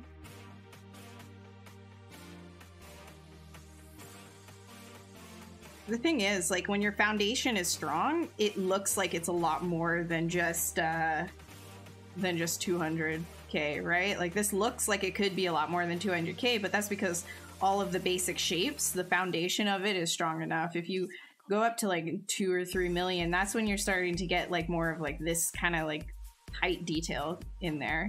You don't want to do that until later on, because that'll just like, it'll just slow you down when you realize that your base shapes are not working.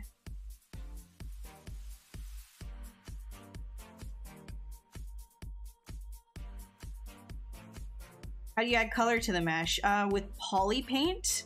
You can add it with poly paint. So, you know, right up here with your brush, or even if you press spacebar and you look at what your brush buttons are.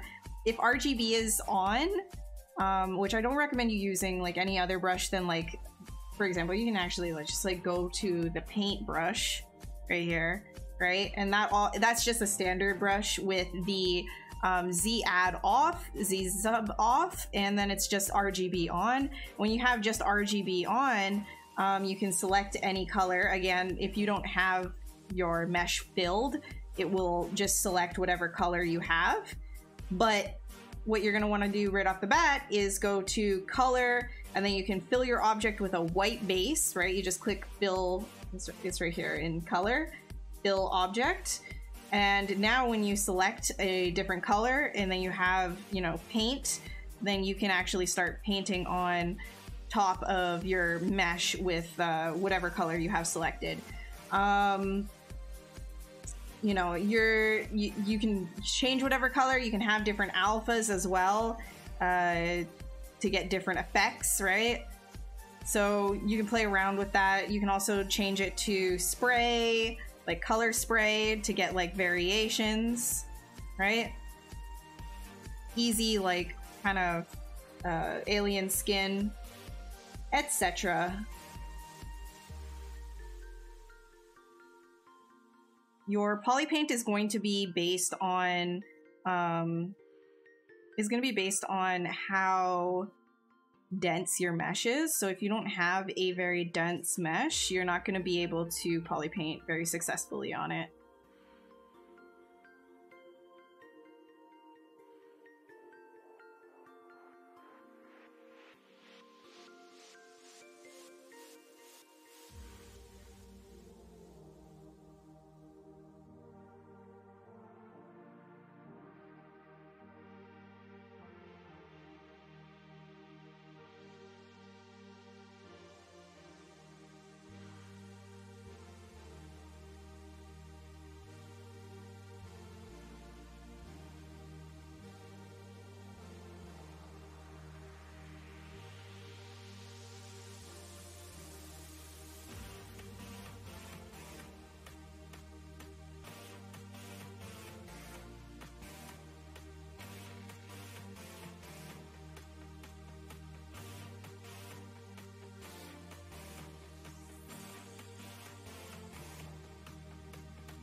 Yeah, polypaint is very useful. It's good for ideating. It's good for putting down bases before you start texturing.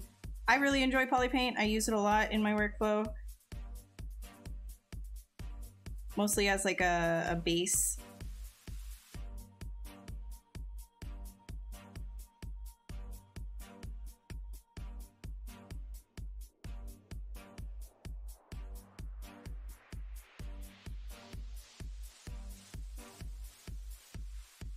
These pauses. Giving me grief. I just need to be high res for me to get these shapes in here. It's okay. Just leave them as shorthand, I think. Because we've got, yeah, we've got 2 hours. Okay.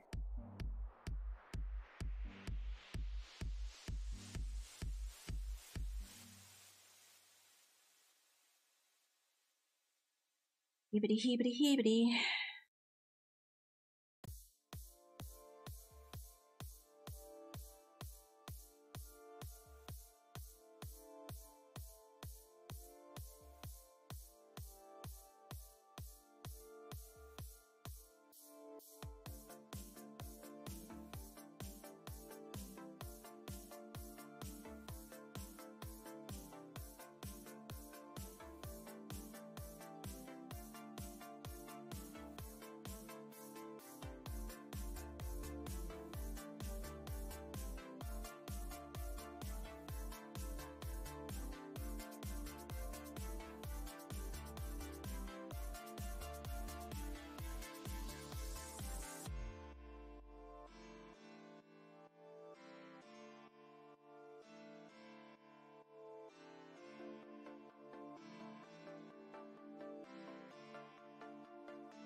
Hi, Arby. How can you do a low poly from... Wait, sorry. How can you do a low poly from fiber mesh, you mean for the game industry, when you need to do small poly counts? So when you're doing fiber mesh, if you're doing that for game stuff, there is a way to actually create, like, use fiber mesh to make hair cards. You're not going to want to use the fiber mesh as is for your game models. It's too high res. So I don't have the workflow exactly for baking down fiber mesh to hair cards, but I can tell you that if you go into fiber mesh, like if you're doing this beforehand, you can actually use fiber mesh to lay down a whole bunch of cards really fast. And the way that you would do that is if you're in preview, let me just do like this section right here, like preview, and then you can turn segments down to 1 and the coverage can be larger. The idea is you're going to want to change these into like hair cards. So you scale the root as big as you want, you can scale the tip. And then once all of these are output, exactly, you can just kind of like, because they're all going to save the same geometry, you can UV1 and then transfer attributes to all of them and overlay whatever alpha that you have for a hair. And you can, this works for feathers and stuff too, so you can do it that way if you want, just to like put it down really fast. But then there is also another way to bake down fiber mesh into hair cards, but I don't have that workflow for you, so I'm sorry. Pablo might have it, and if in doubt, always go and look at Mike Pavlovich. He might have it too. Hey, Talden.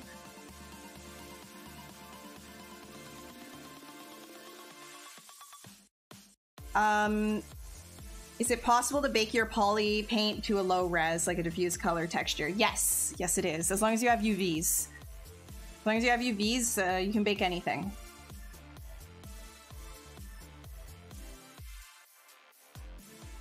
Do I have any goals, like starting my own studio one day or developing my own IP, like your own movie or game? This one's rough. This is a little bit of like a deep thing, a little heavy for me, because on one hand, yes, but it comes and goes.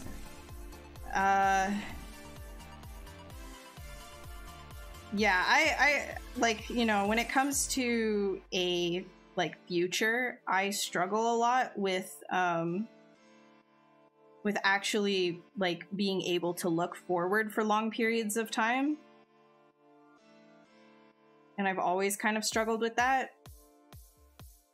But here and there, I'll think of like how nice it would be to have some of the ideas that I've been thinking about, you know, turn into larger things. But forward thinking, I definitely struggle a lot with that, just because of like mental issues that I have and things of that nature, you know. So when somebody asks me like what your goals are, I think like the easier thing for me now would be to just be honest and say, I don't know. And I think that that's okay. I think it's okay to not know what it is that you want to do and not know where it is that you want to go, because like at the end of the day, like life is the same for everybody at the very end, right? You know, like having pressure to figure out what it is that you want to do all the time, and just having people being like, yeah, but you're, you know, you're good at this thing, you got to do this or that. That's like other people's, it's what everybody else wants for themselves, and they put that on you, right? And I think that just kind of makes it worse when you feel that pressure, like you have to do what other people are saying, because that's just what people do or whatever, right? Like it's just not, I don't know. I don't really know what I want to do.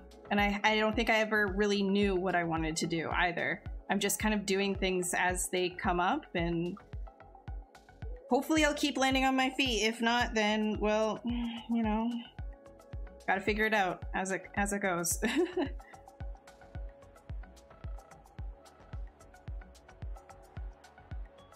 Sick marmalade. You were curious what happens if you ZBrush fiber mesh? Oh yes, don't do that. There's no need to do that. Don't do that.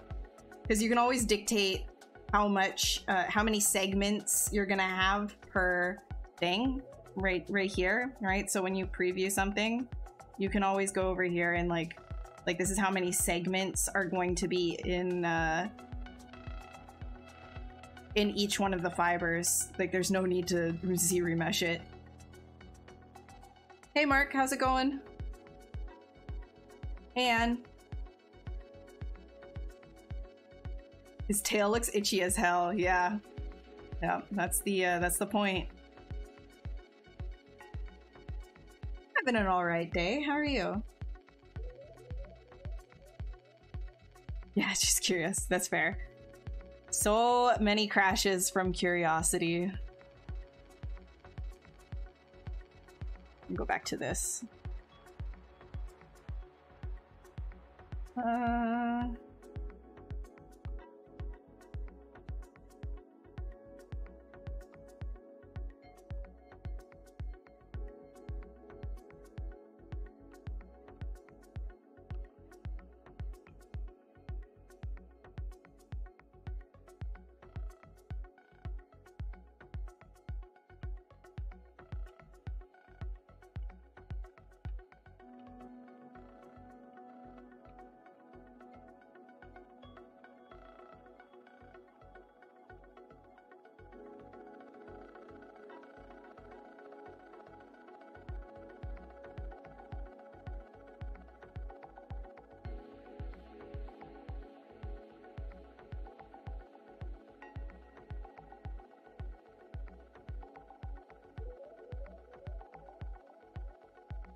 Yeah, you get itch buildup. You die from allergies if he touches you.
Yeah. I've been playing Elden Ring. That's why I'm kind of creating something in that realm right now.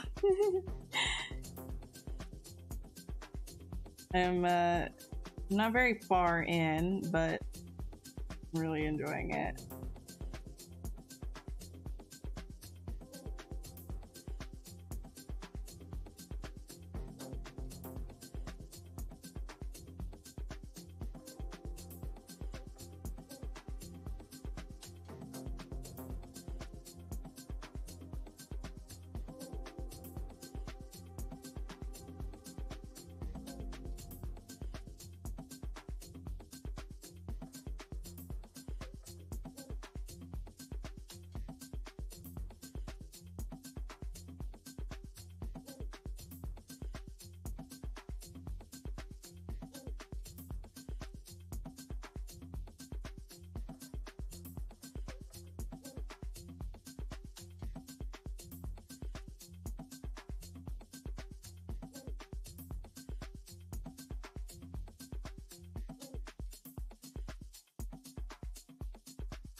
Yeah, Tree Sentinel was the first thing.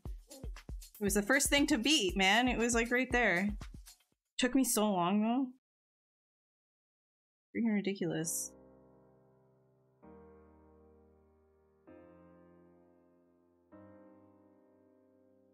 And then it gave me like this. Well, I don't want to spoil actually. I don't want to spoil, but it was like right there.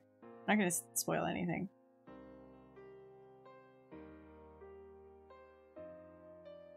Yeah, it's like a really hard Skyrim, full of like sadness and despair. It's super cool. I love it. It is really difficult.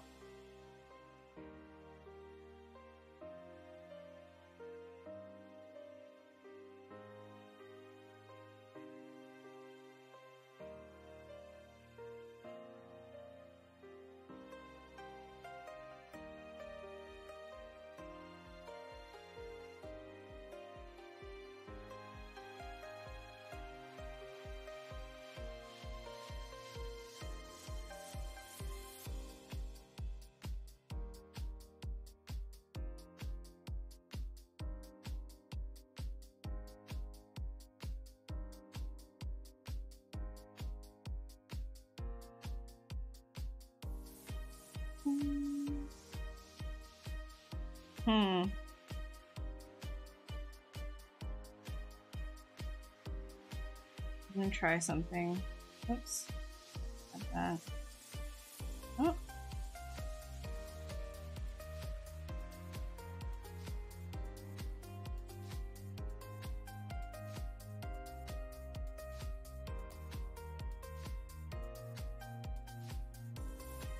I think that feels better proportionally. And then these guys, I kind of want to...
Yeah, no easy mode. I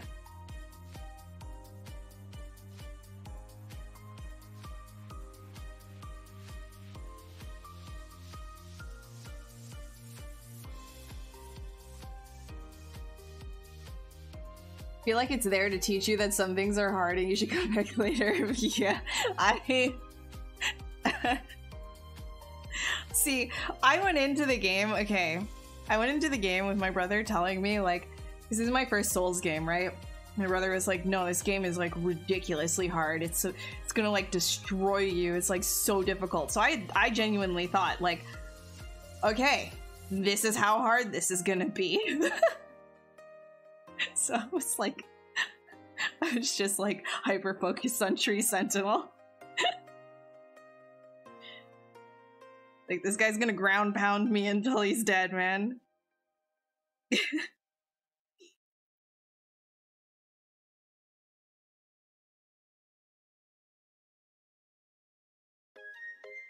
Ah, I don't like this one. No.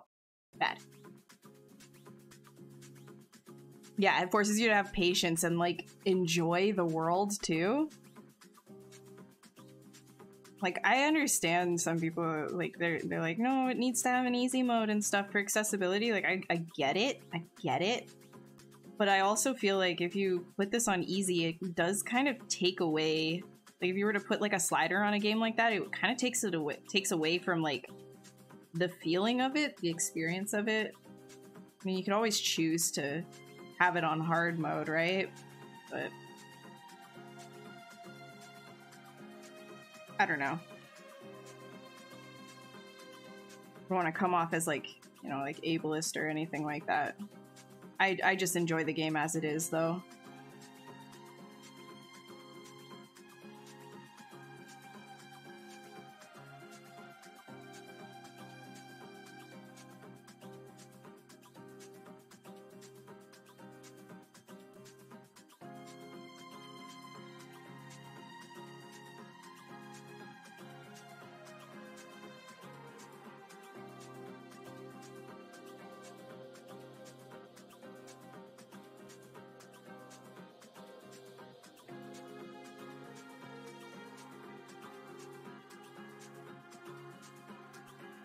Really, what if like these whole back things are just like these little...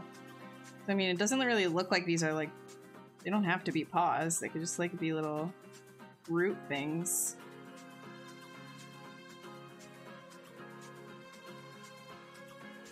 Little stumpy stumps.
Oh, I know. There's a lot. Dude, in the last, like, few months, there's been so many games that came out, I can't keep up.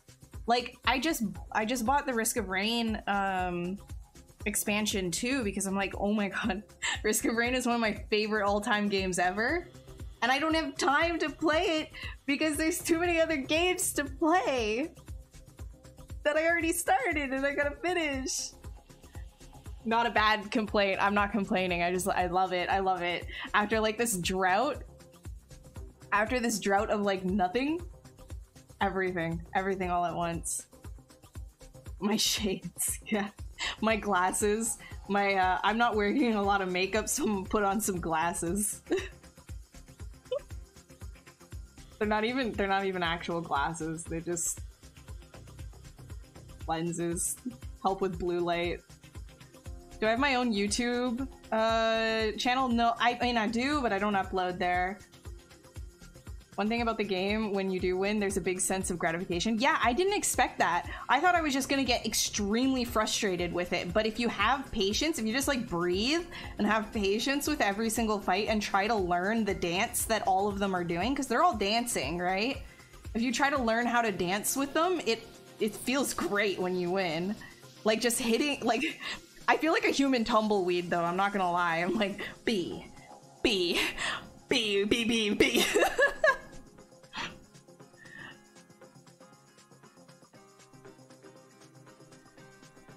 The way it decides to have an easy mode is various items you have to find and work for. Yeah, I mean, like, if you focus, what I'm getting at is like, what I'm feeling is that if you focus heavily on magic, you can actually make it easier for yourself. Like anything ranged too makes it easier on yourself. But when you have to like get right up into their, like the monsters' buttholes and fight in their buttholes, that's when things get a little bit dicey.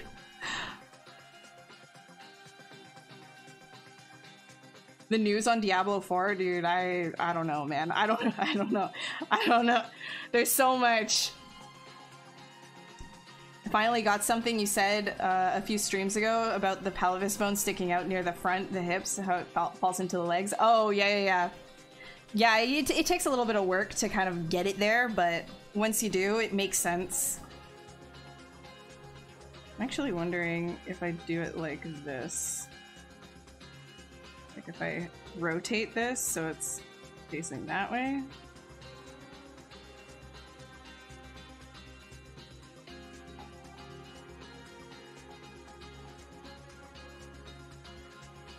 No.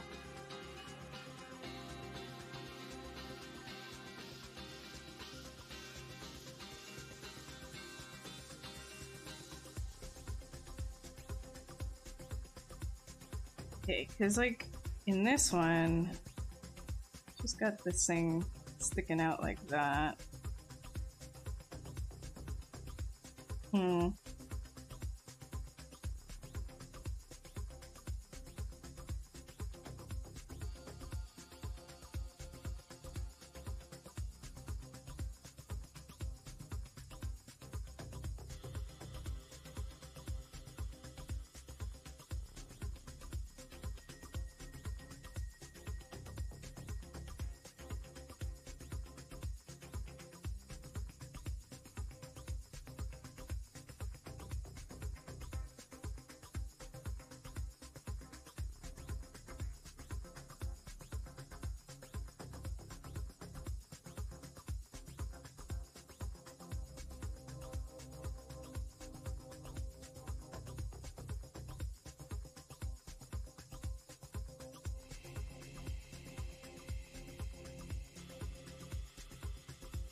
You're making a game?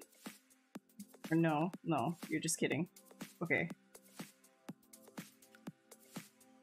I mean, if you are making a game, it's a big endeavor. Good luck. Wish you luck. Lots of focus.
Hey Lee, do I ever combine keyshot renders with ZBrush renders for your concept, or is it just keyshot better to go into Photoshop? My personal preference is to just like do everything in keyshot. There is a very comprehensive ZBrush to Photoshop workflow as well, though. But personally, I like the keyshot workflow.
Hey Sergio.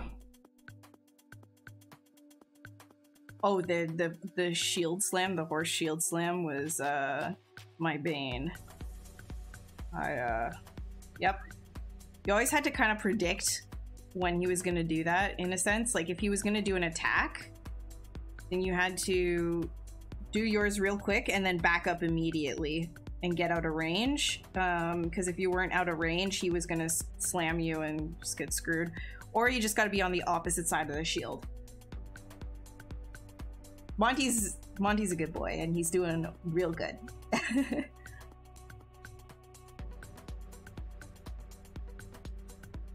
Dude, Mage, it's all good. If you don't have any questions, it's totally fine. You don't have to have questions, but if you have any questions, feel free to ask. It's just the way it is. Always how it is.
Okay, I'm gonna like play around with this like front bushy thing because I don't want it to be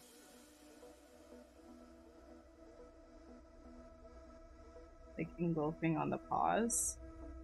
And it would move, like if this thing were to move together, it would kind of like move like with it, like the big like front thing. A lot of things in Elden Ring are very cool when it comes to like the rigs. Everything kind of like collides with itself. It's really, really quite impressive. Like, watching the Sentinel, the Tree Sentinel even, just like run around is absolutely wild. All of his like fabrics and armor. It just feels so heavy too. It's just like really, really cool.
Clay buildup settings are all just regular.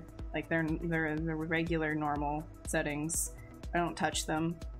I might sometimes put different alphas on them to get different effects, but most of the time it's just like the exact same as the regular ones.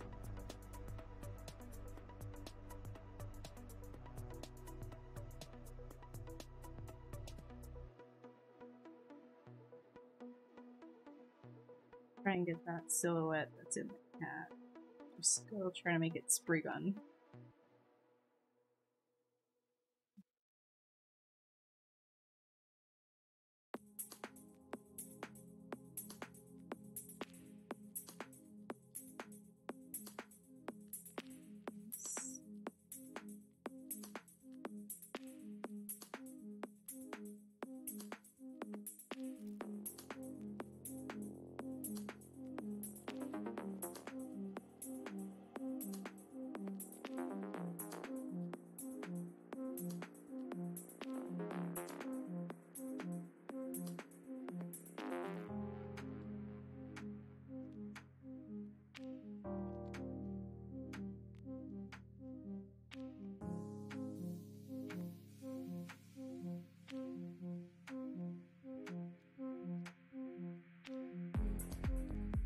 Kind of thinking of like as I'm doing this, I'm thinking of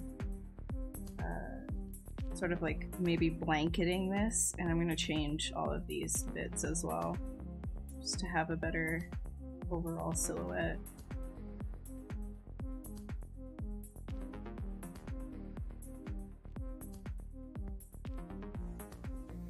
Bring it up towards the mouth.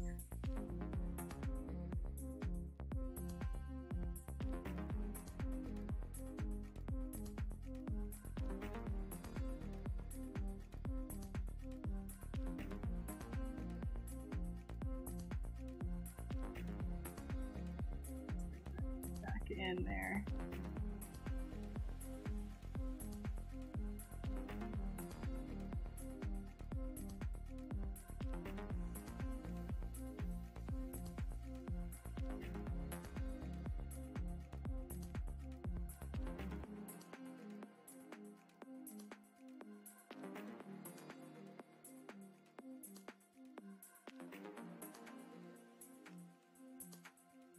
Okay, let me save this because I haven't been saving. Guys, if you have not been saving, you should probably save. Just saying. Monty's sleeping. Yes, he is. He is definitely sleeping. Hey, Hazam. Or Hamza, sorry, my apologies. Yes, of course, you can ask anything. That's totally cool. How to...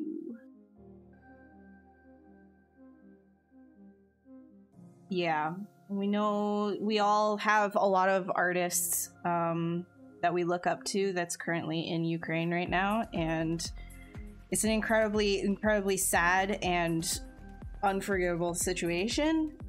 And I hope that if you guys do have any family or friends that are over there, that, you know, they're staying safe and things are as okay as they possibly can be given the situation. And I'm really sorry for everybody. I just, you know, there's not much else to say there, but it's a very stressful thing. I just hope that everybody's gonna be doing okay as they can be. Which one do you use as keyshot? You think there were different versions such as HD or Pro, etc.? I have Pro, but I got that from doing a ZBrush sculpt off. So I didn't actually pay for Pro. If you have HD, I think it would be fine. I don't think you need Pro. Pro is just standalone, but if you're doing the ZBrush 2 keyshot bridge, then HD should be fine. You don't need to buy like the super expensive one. Enzo, that's the whole point. We're doing an Elden Ring-esque Pokemon right now. See, the thing is because this is my first Souls game, I didn't quite understand. Like, I used to make fun of everybody who would just come in and say, oh, I could see this in a Souls game or whatever, because I didn't know. And now that I've played it and I look back at like previous works that I've done, I'm like, okay, the comments make sense and I'm flattered. Thank you very much.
Yeah, it's fiber mesh. Thanks, Sergio. Yeah, Mage, that's the thing. Like, I never played like one time I visited my brother and he made me like sit down for like 15 minutes and try Dark Souls 3, but like that's only at like the very beginning of the game. I had no idea. Past that, didn't play any. So my first Souls game.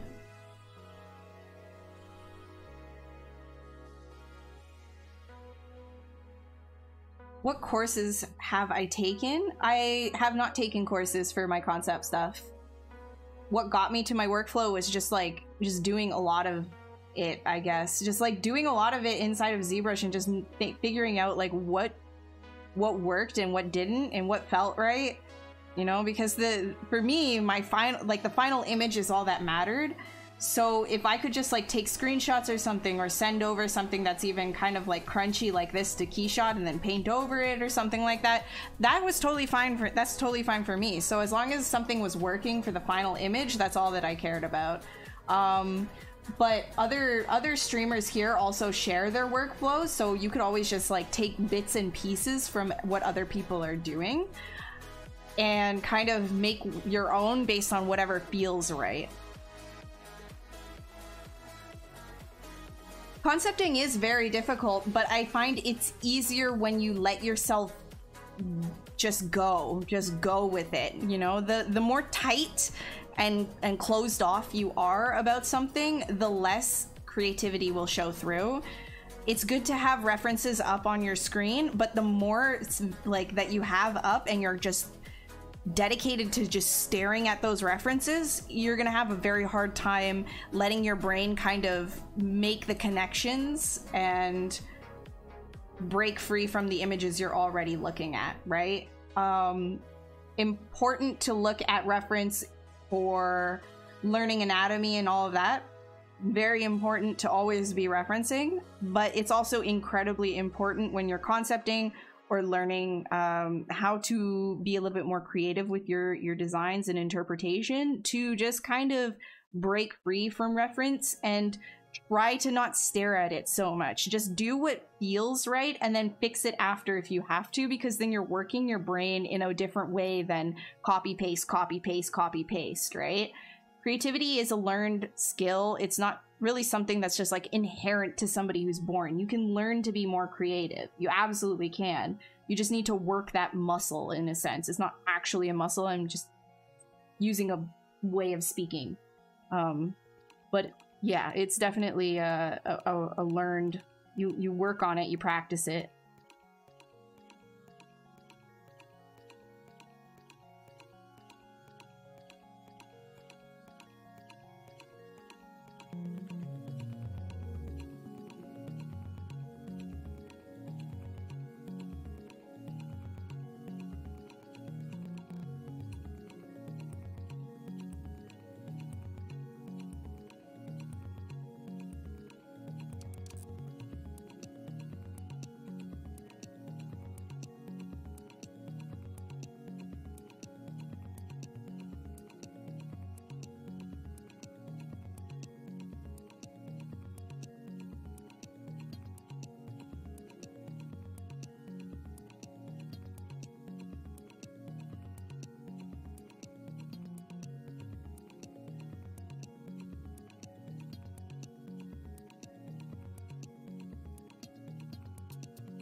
The brain muscle. Ooh, the brain muscle. I gotta train that brain muscle. My brain muscle's been hurting these days.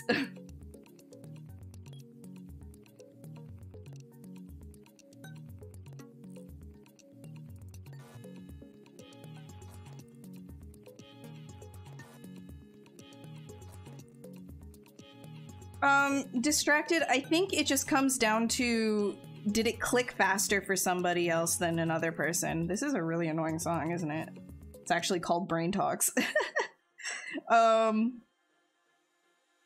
Yeah, I think that everything, it's all learnable, right? Like, I am not a brain expert. I don't know if there is something there that, you know, some people are born with very specific brains wired to be extremely creative, or what we deem to be creative. I don't know about that. What I do know is that no matter what brain that you have, unless it's something very, very specific, like, you know, a very specific issue that you have, or, you know, that separates your brain from other people's, it's a learnable thing. Everybody can learn to be creative in their own right. Again, art is very subjective, right? It's not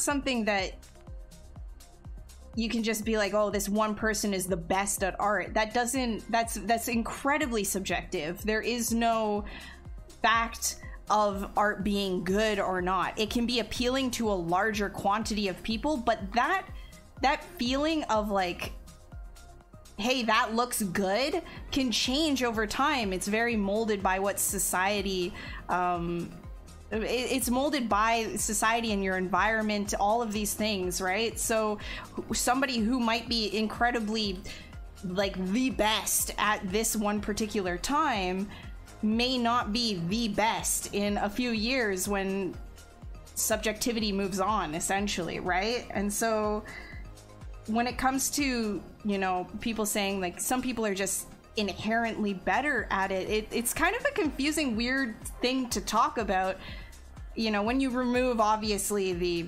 scientific aspect of it, of like, oh, well, certain brains are wired a specific way or whatever. I'm not an expert in any of that. I'm just talking more along the lines of how we view other people's art and how we view other people as being more creative than other people or whatever. To me, it's something that can be learned and adapted to as you move forward, right? You keep changing as a person and your art follows suit. Like, my style has not stayed the same or consistent through the entire art journey that I've been on so far. I keep changing things up, right? Some people might look at the older stuff that I've done and be like, well, you got worse from there, but so that's subjectively speaking wrong or true, depending on who you ask.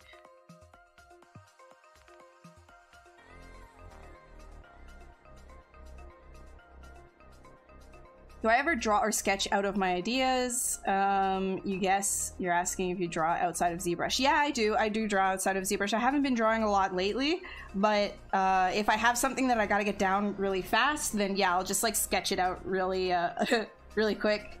Usually it's not like the best, but I don't really care as long as the idea is down, and then I can refine it later so that I don't forget it. Honestly, babies, if it works for you, that's great. I wouldn't rely, personally, I'm not a fan of relying on substances to come to artistic conclusions or artistic growth, but it doesn't mean that it's not, like, you know, a thing to try if that's something that you like. That's not really my go-to, though. My friend started drawing again after years. I can see within a few weeks the improvement. Yeah, that's awesome.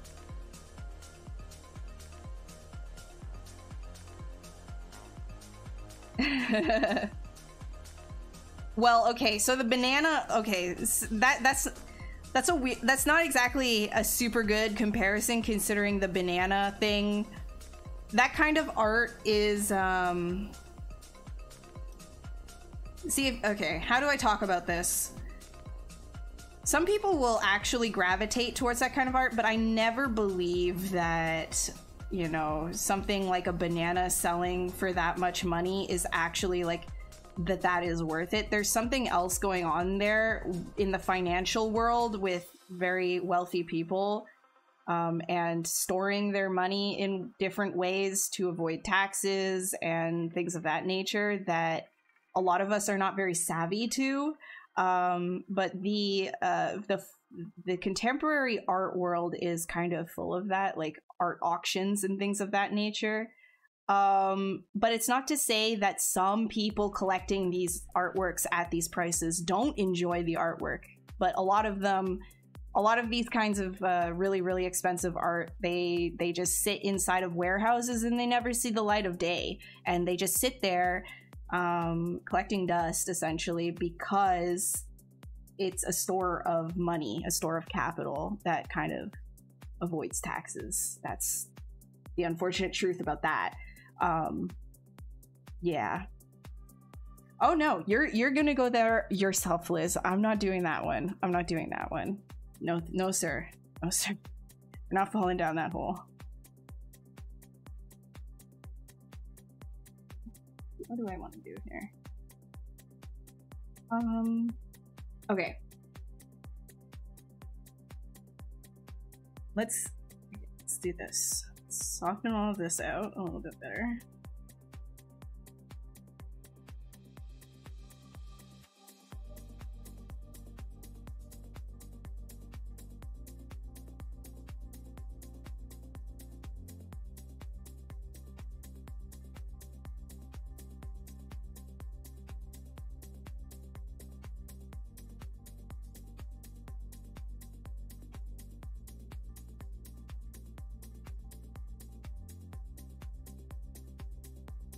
We'll use the inflate.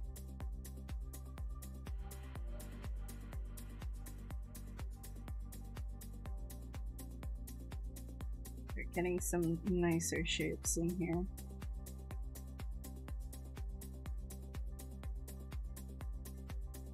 I am Canadian, Hamza. Good time for sleep. All right, babies, have a good sleep.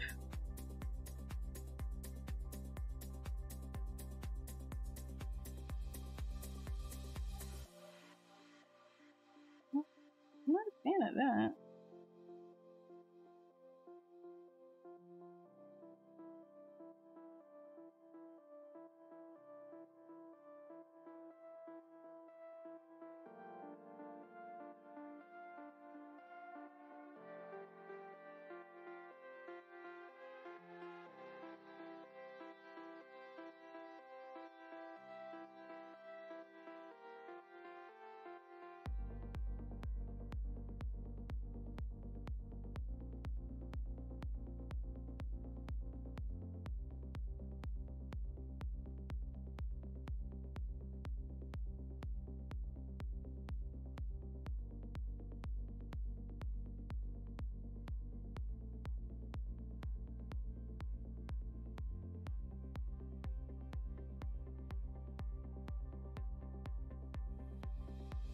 Sorry.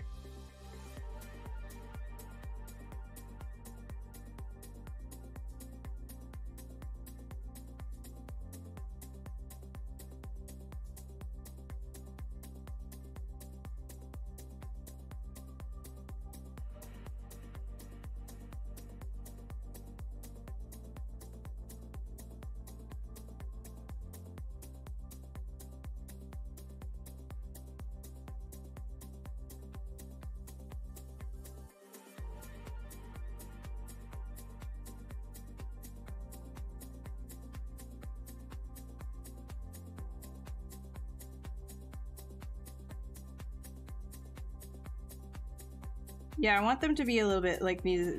They're a little bit like gnarly. It's not following the muscles like directly.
How long have I been working in this field? I think like 7 years now.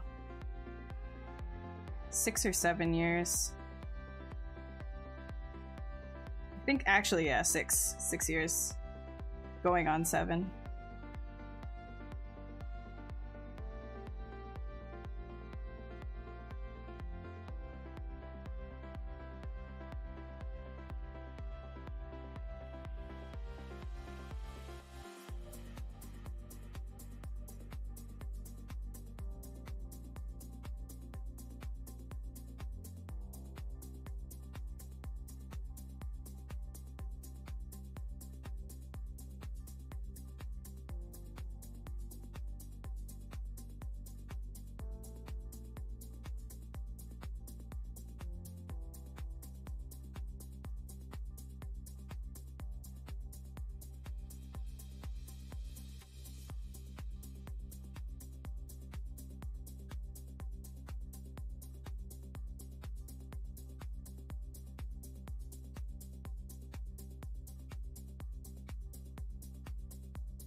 Tips for portfolio.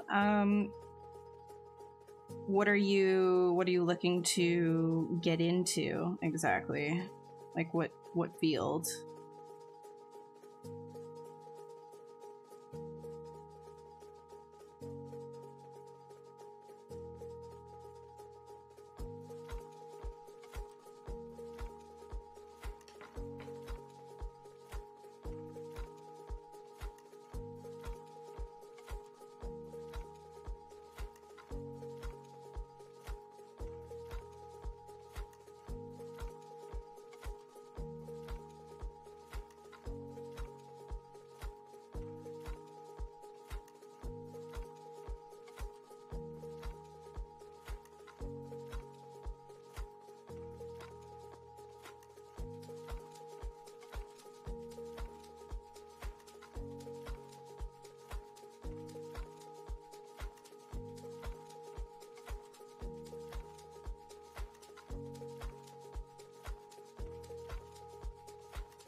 Character design.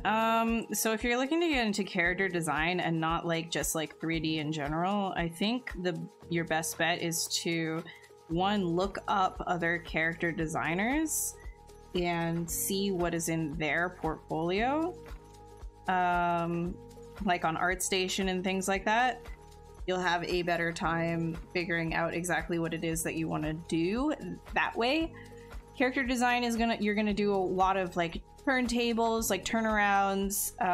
You're gonna be figuring out different like angles of different characters. You think of a concept and then you flesh it out in full. Like, let's say you know, like there's like a pirate king. Okay, what's his weapon? What kind of clothes does he wear? Do some texture call outs, etc. Like these are all things that character designers are going to do.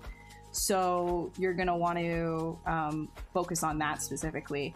You're looking, if you're confused and you're saying character design, but you really mean character modeler, like you want to do 3D art, then what you're going to want to do is make sure, if you want to be a character artist, then you want to make sure that you have not only sculpts in your portfolio, you need to retopologize your characters, you need to texture your characters, UV your characters, and depending on if it's for game or film, then you're going to be doing different resolutions for both.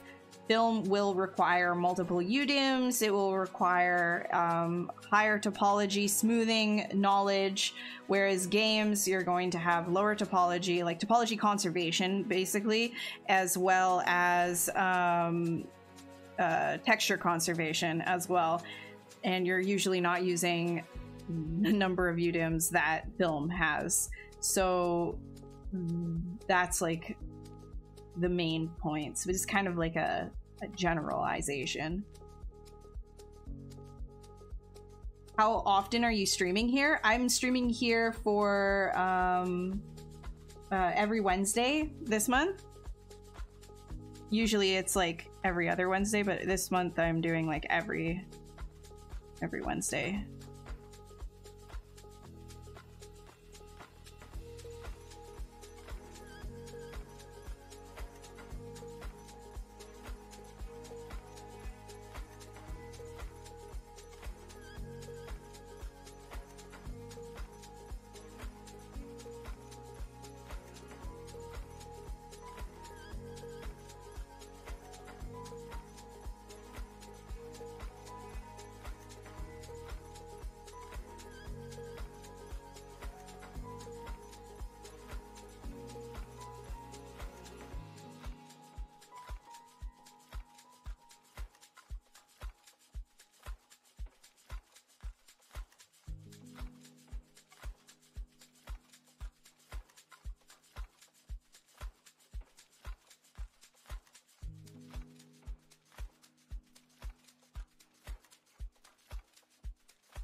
What tablet am I using? I am using a Cintiq 22 HD. It's a Wacom.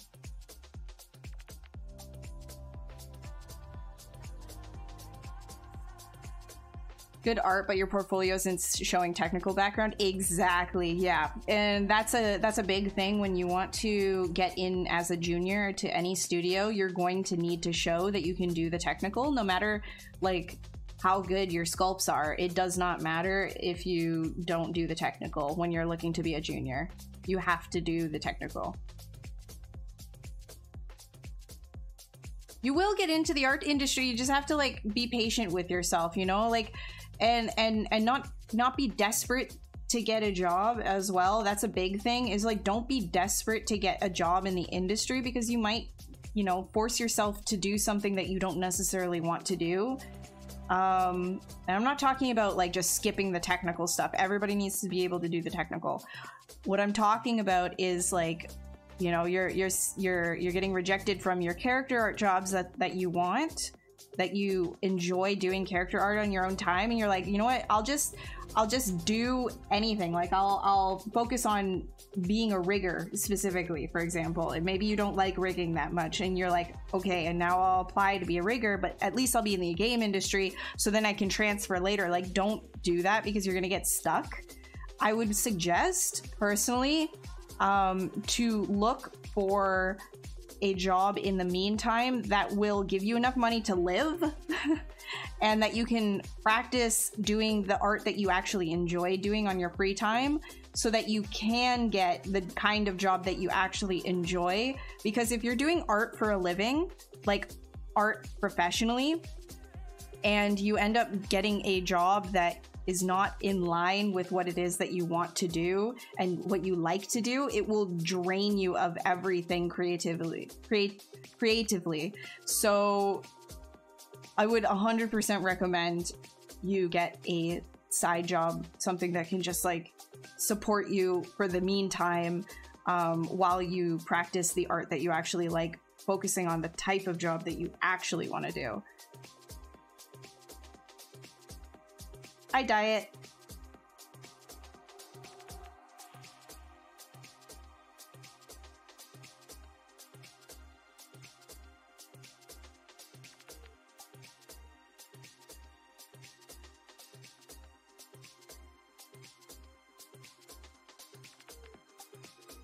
Your problem is finishing a design? Again, like I was going back to things before, is just like, think about what is the core idea of what it is that you want to do, and keep finding little bits of reference to inspire you along the way. It'll make it easier to finish. But finishing in general is it's pretty, it can be pretty tough, for sure. And yes, we're doing a Pokemon, like the new Pokemon starter, Spriggan, but as a Souls, like in the Souls universe.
Excuse me. Okay. Thank you, Sniper. I appreciate it.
Dynameshing, yeah. I just kind of like let things be gross and disgusting, and then I just dynamesh it and sculpt on top of it.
Time do we have? We have half an hour, okay. I'll probably finish this main in a half an hour, I think. Or get it, like, you know, kinda in a decent spot. Gotta do a couple more, like, root curls.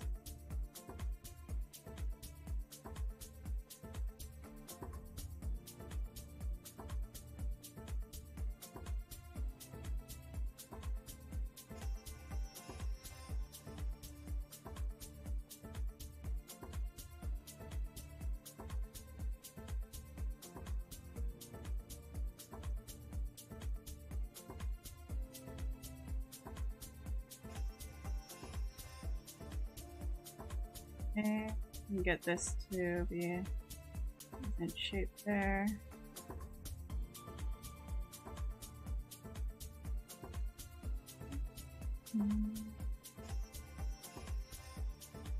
How can you scale locally? So local scaling is right here. So local symmetry. So if you like, I'm assuming that's what you're talking about. So if you're talking about, like, let's say you had this part right here selected and you wanted it to be like bigger or smaller and you don't have local symmetry on, or you don't, my god.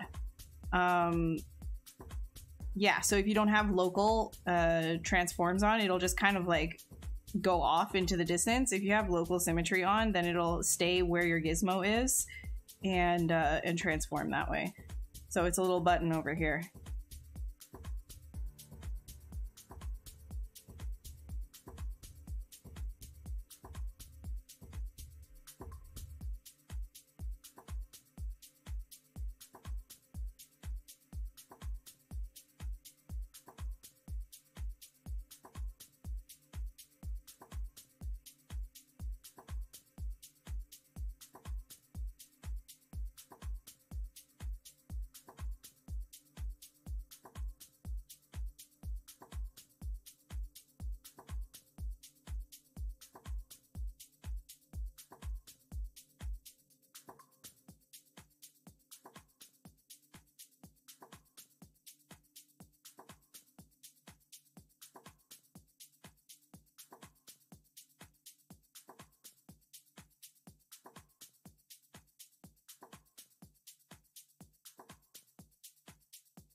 Greek Odyssey.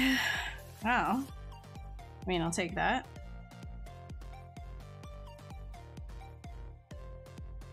As long as that means that it's gonna be like a creepy thing.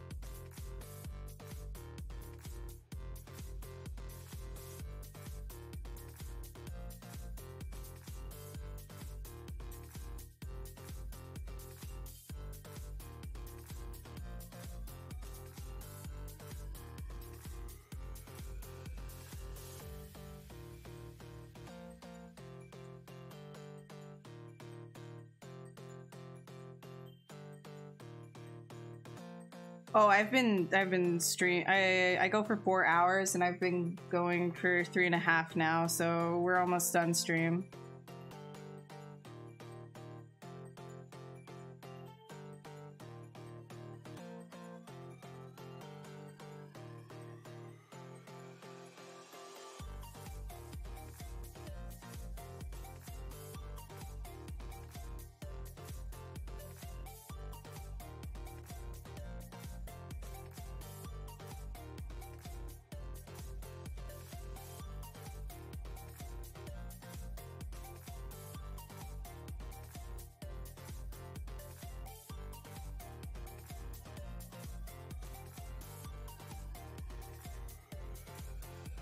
Do I want to like do that? No, I don't want to do that. Heck.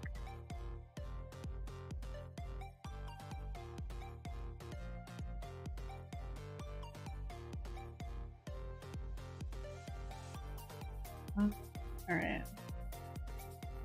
I wanted to like put some like leaves and stuff coming off of these. I don't know if I'm gonna have time to do all that. It's kind of like an ambitious like 4-hour sculpt.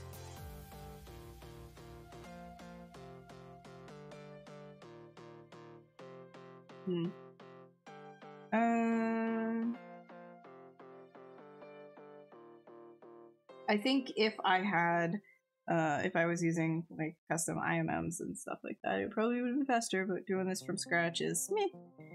Is what it is. Alright, where's my curve tube? There it is. 3D printing this? Nah, you'd have to change this a lot in order to 3D print it.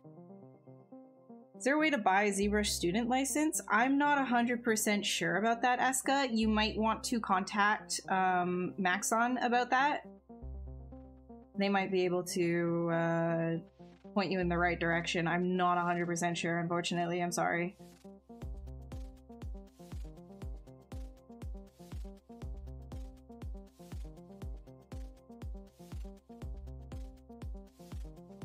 That cleavage.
Gonna dynamesh this again. First I can save.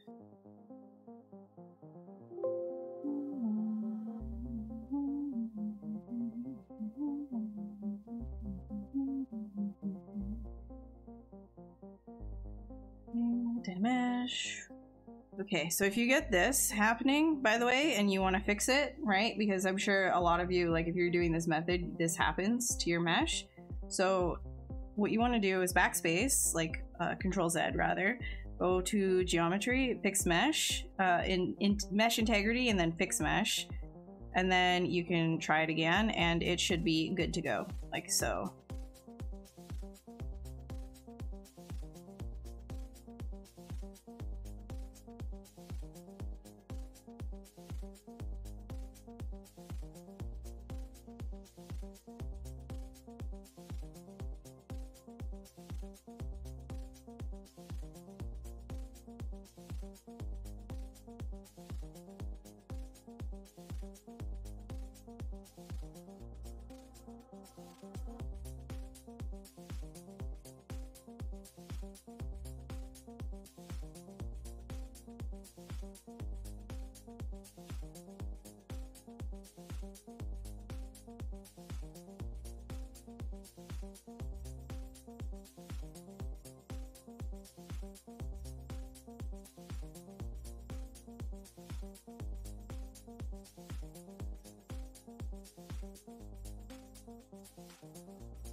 Do a little bit of poly painting on this guy, I think.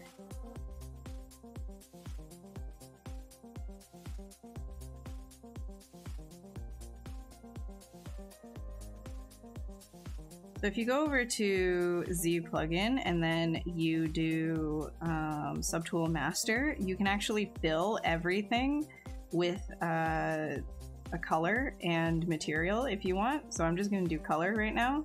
I'm going to fill everything up so that everything has like that base white. Ah, yes. I need to fix this first.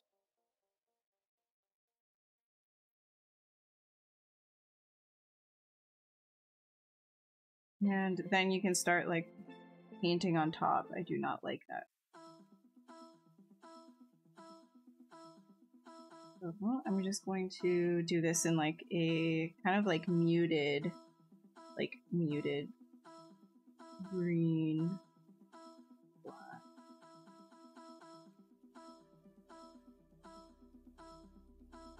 All of this is going to be like that, and then I'll start painting on top of that as well.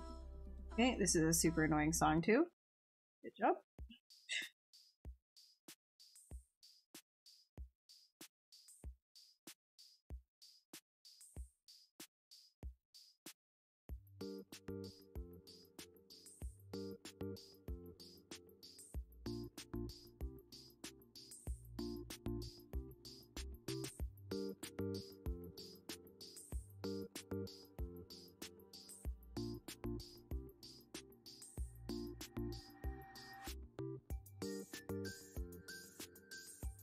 It'd almost be like mossy actually on the head.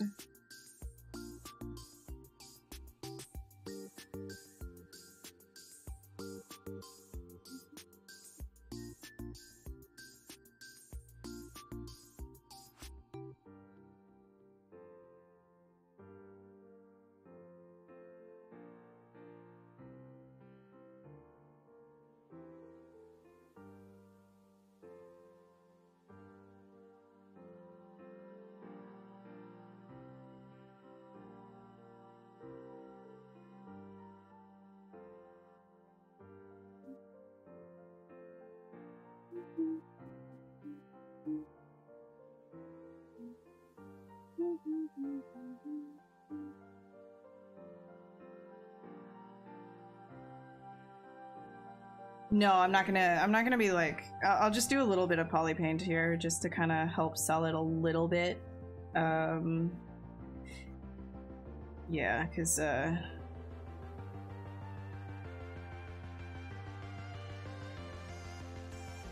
think overall this could definitely use a lot more work before it was at a good point, in my opinion.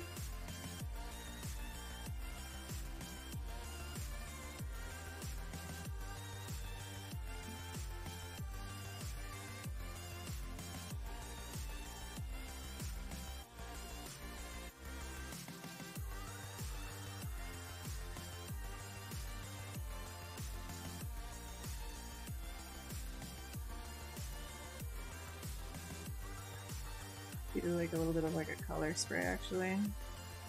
Kind of mix it up a little bit more. Better base.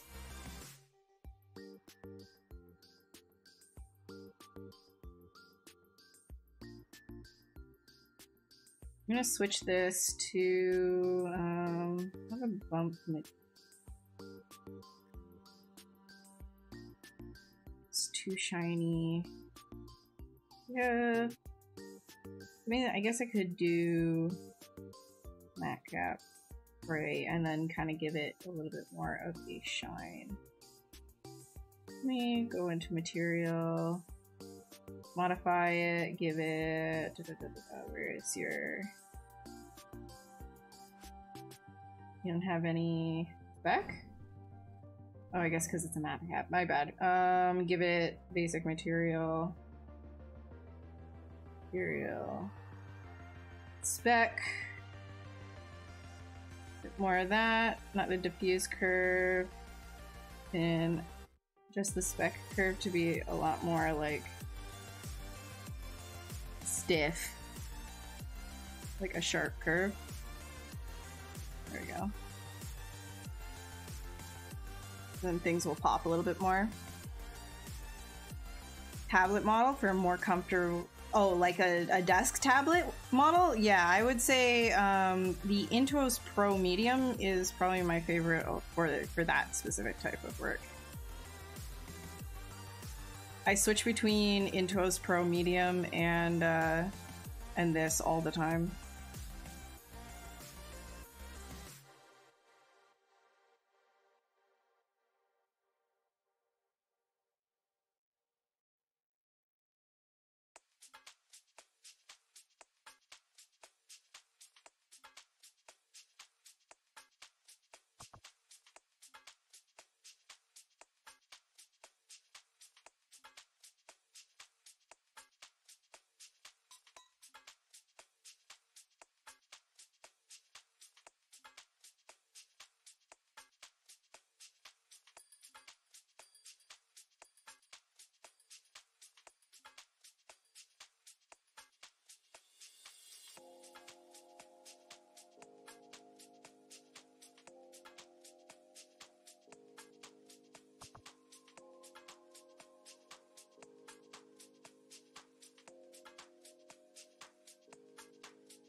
Again.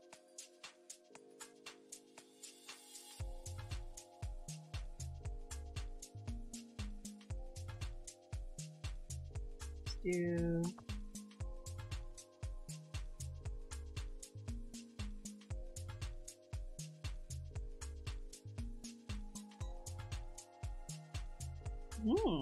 okay. Play around with that. Why not?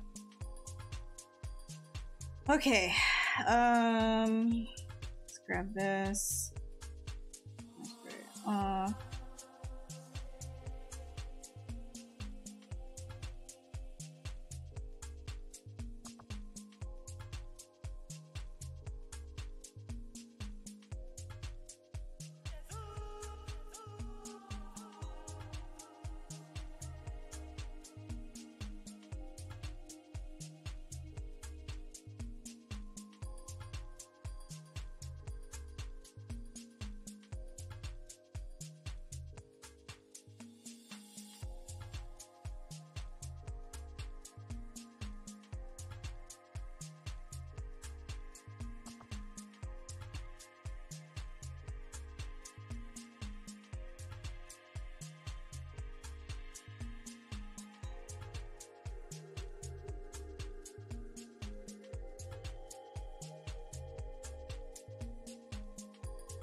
painful, painful life that the Pokemon starter had. Yep.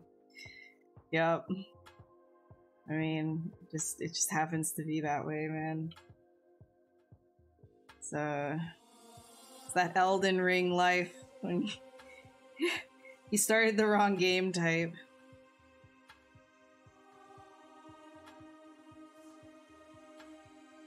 Oops.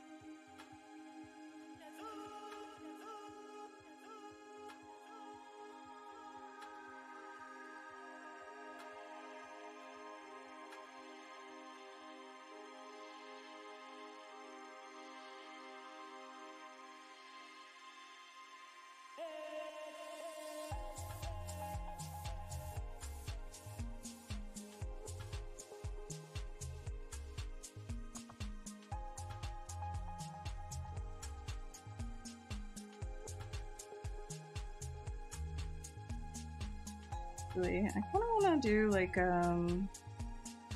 yeah, like a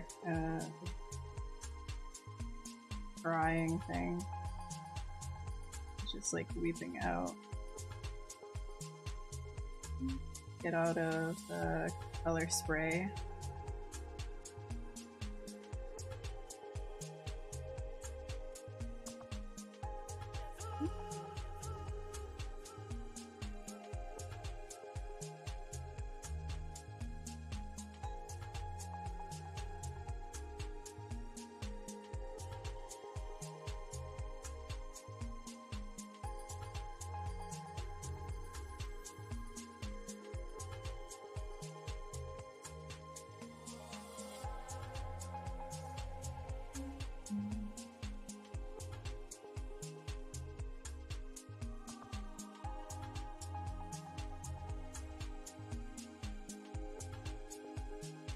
Pressing C on your keyboard will allow you to color pick from where it is that you're sculpting, so you don't have to keep going back and forth, back and forth, back and forth on the color wheel. Very useful. I'm gonna use a alpha here.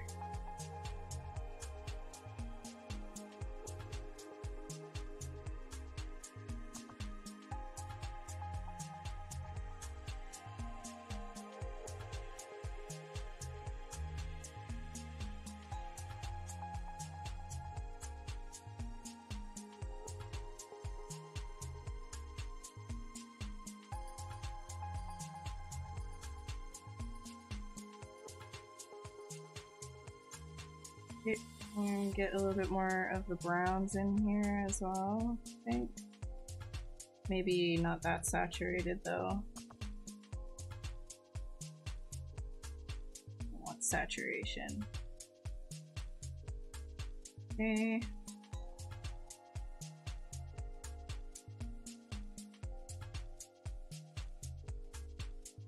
Some more of these yellows.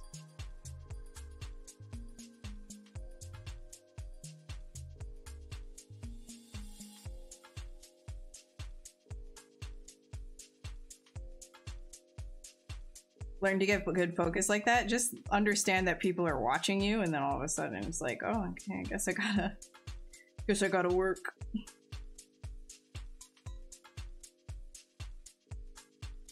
There is no choice. I must work.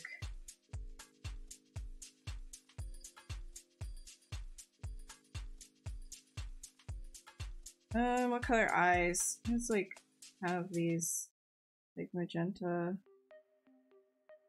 type eyes. I'm wondering if I can incorporate that well. Don't.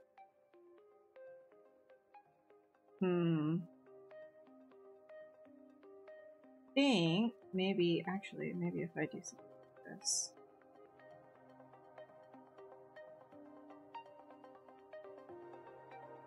No.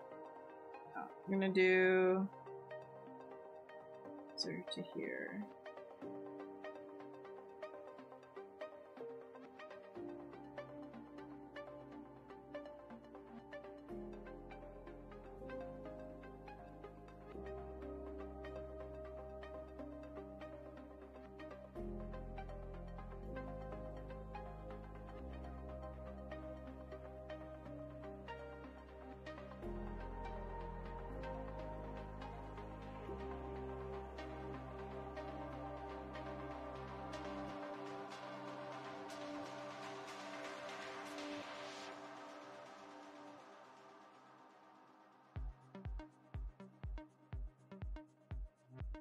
I don't know about that. Leave it right now, but I don't know about that.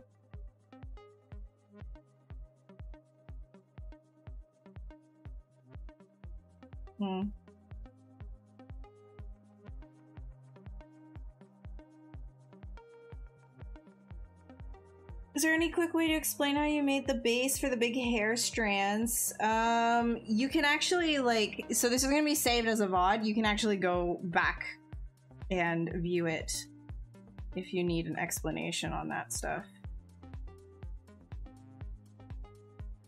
It will be on YouTube immediately afterwards. Because I just like pull around shapes, and then after the shapes have been pulled out, I will then just kind of push and pull them until they look right. I don't mind them being all like messy and stuff right off the gate. Right out the gate, rather.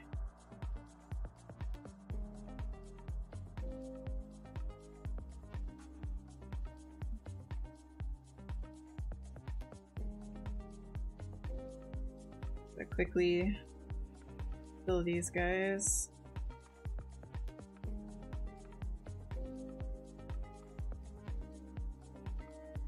Do that.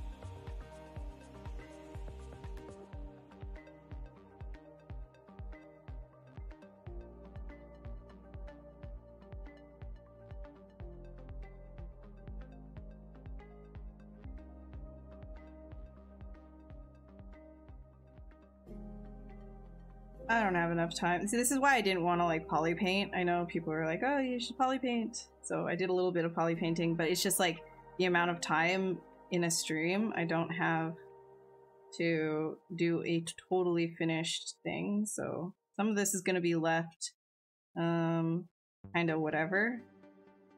So use your imagination. But I guess every element is at least in place. It would just need further work at this point. Because like, yeah, the amount of stuff that you can get done in 4 hours when you're like doing something from scratch is limited. But oh, can't select this. Oh.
Perfect time for a coffee? Oh no, we're about to end stream, dude.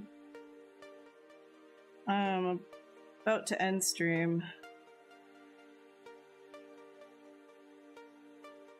It's frustrating because, like, you know, everything is left pretty sketchy, but hopefully you kind of get the gist. Hopefully this looks like a Souls version inspired by Spriggan.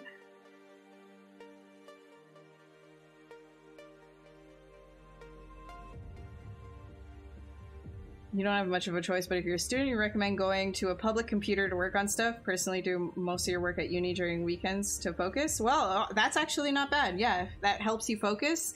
Like getting away from your dorm or where it is that you actually work all the time, and play games and stuff like that. Get away from that and feel like you have like a specific place to work and only work. It helps with focus.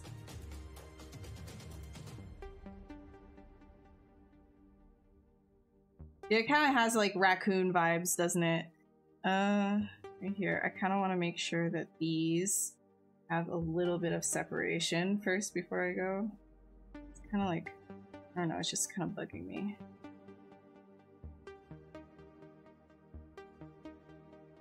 Like these, like, it's yellowing, I think.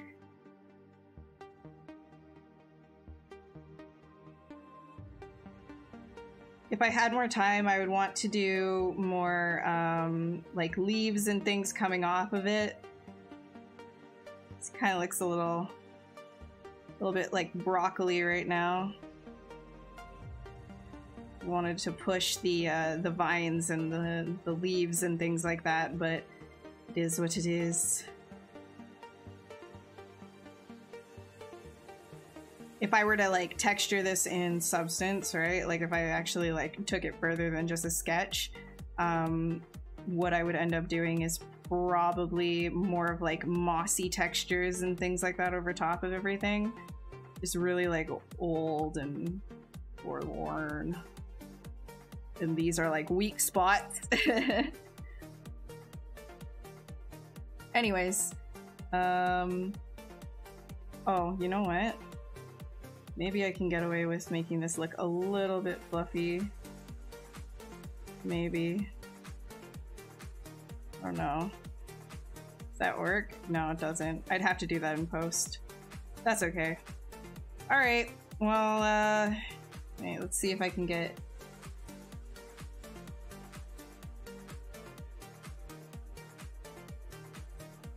decent, kinda whatever. Render.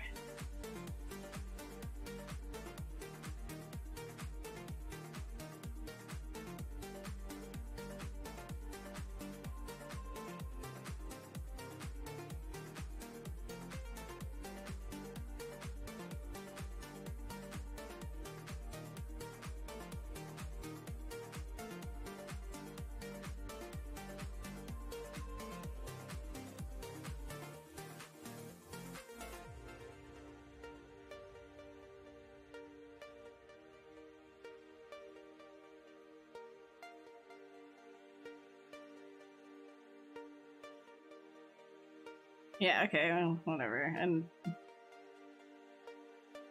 I don't really know. I guess I'll just do it like this and like a smaller version on the side over here.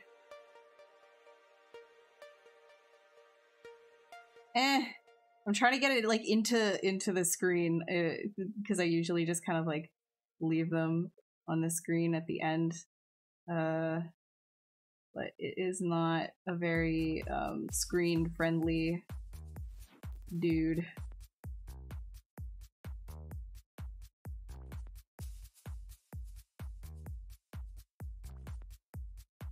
Okay, sure. Whatever. Good enough. All right. Thanks, guys, for hanging out. I hope you enjoyed that session. I know I wasn't super talkative, but, you know, if you have any questions that I maybe missed, feel free to, you know, contact me on any of my socials. Here, I'll grab Monty for the outro. Monty! Come here, baby. Here, over here. Yeah. Good boy. Oh, there he is. Alright. Is Monty. He wasn't here in the mid-break because I actually didn't take a break today. Unbelievable. But yeah, so thank you guys so much for hanging out. If you have any questions, feel free to address me on any of my socials. I answer as fast as I can. Sometimes things get sent to like message requests or whatever, so have patience with me if I miss it. I'll try and sift through those more frequently. And if you wanted to try ZBrush, Maxon does have a free trial for 30 days available, and if you wanted a free for like forever, super easy stripped down version of ZBrush, if you haven't ever tried sculpting in 3D, then there is ZBrush Core Mini, which is super beginner friendly, and I definitely think that you should try it if you haven't ever done any 3D sculpting. You want to see if it is for you in general. Other than that, follow Pixelogic, well, not Pixelogic, Maxon, which is also Pixelogic on Twitch, but they're Maxon now. Follow them on wherever you're watching this, because there's a lot of other really amazing, talented artists that are streaming here on this channel, and you should definitely check out their streams as well.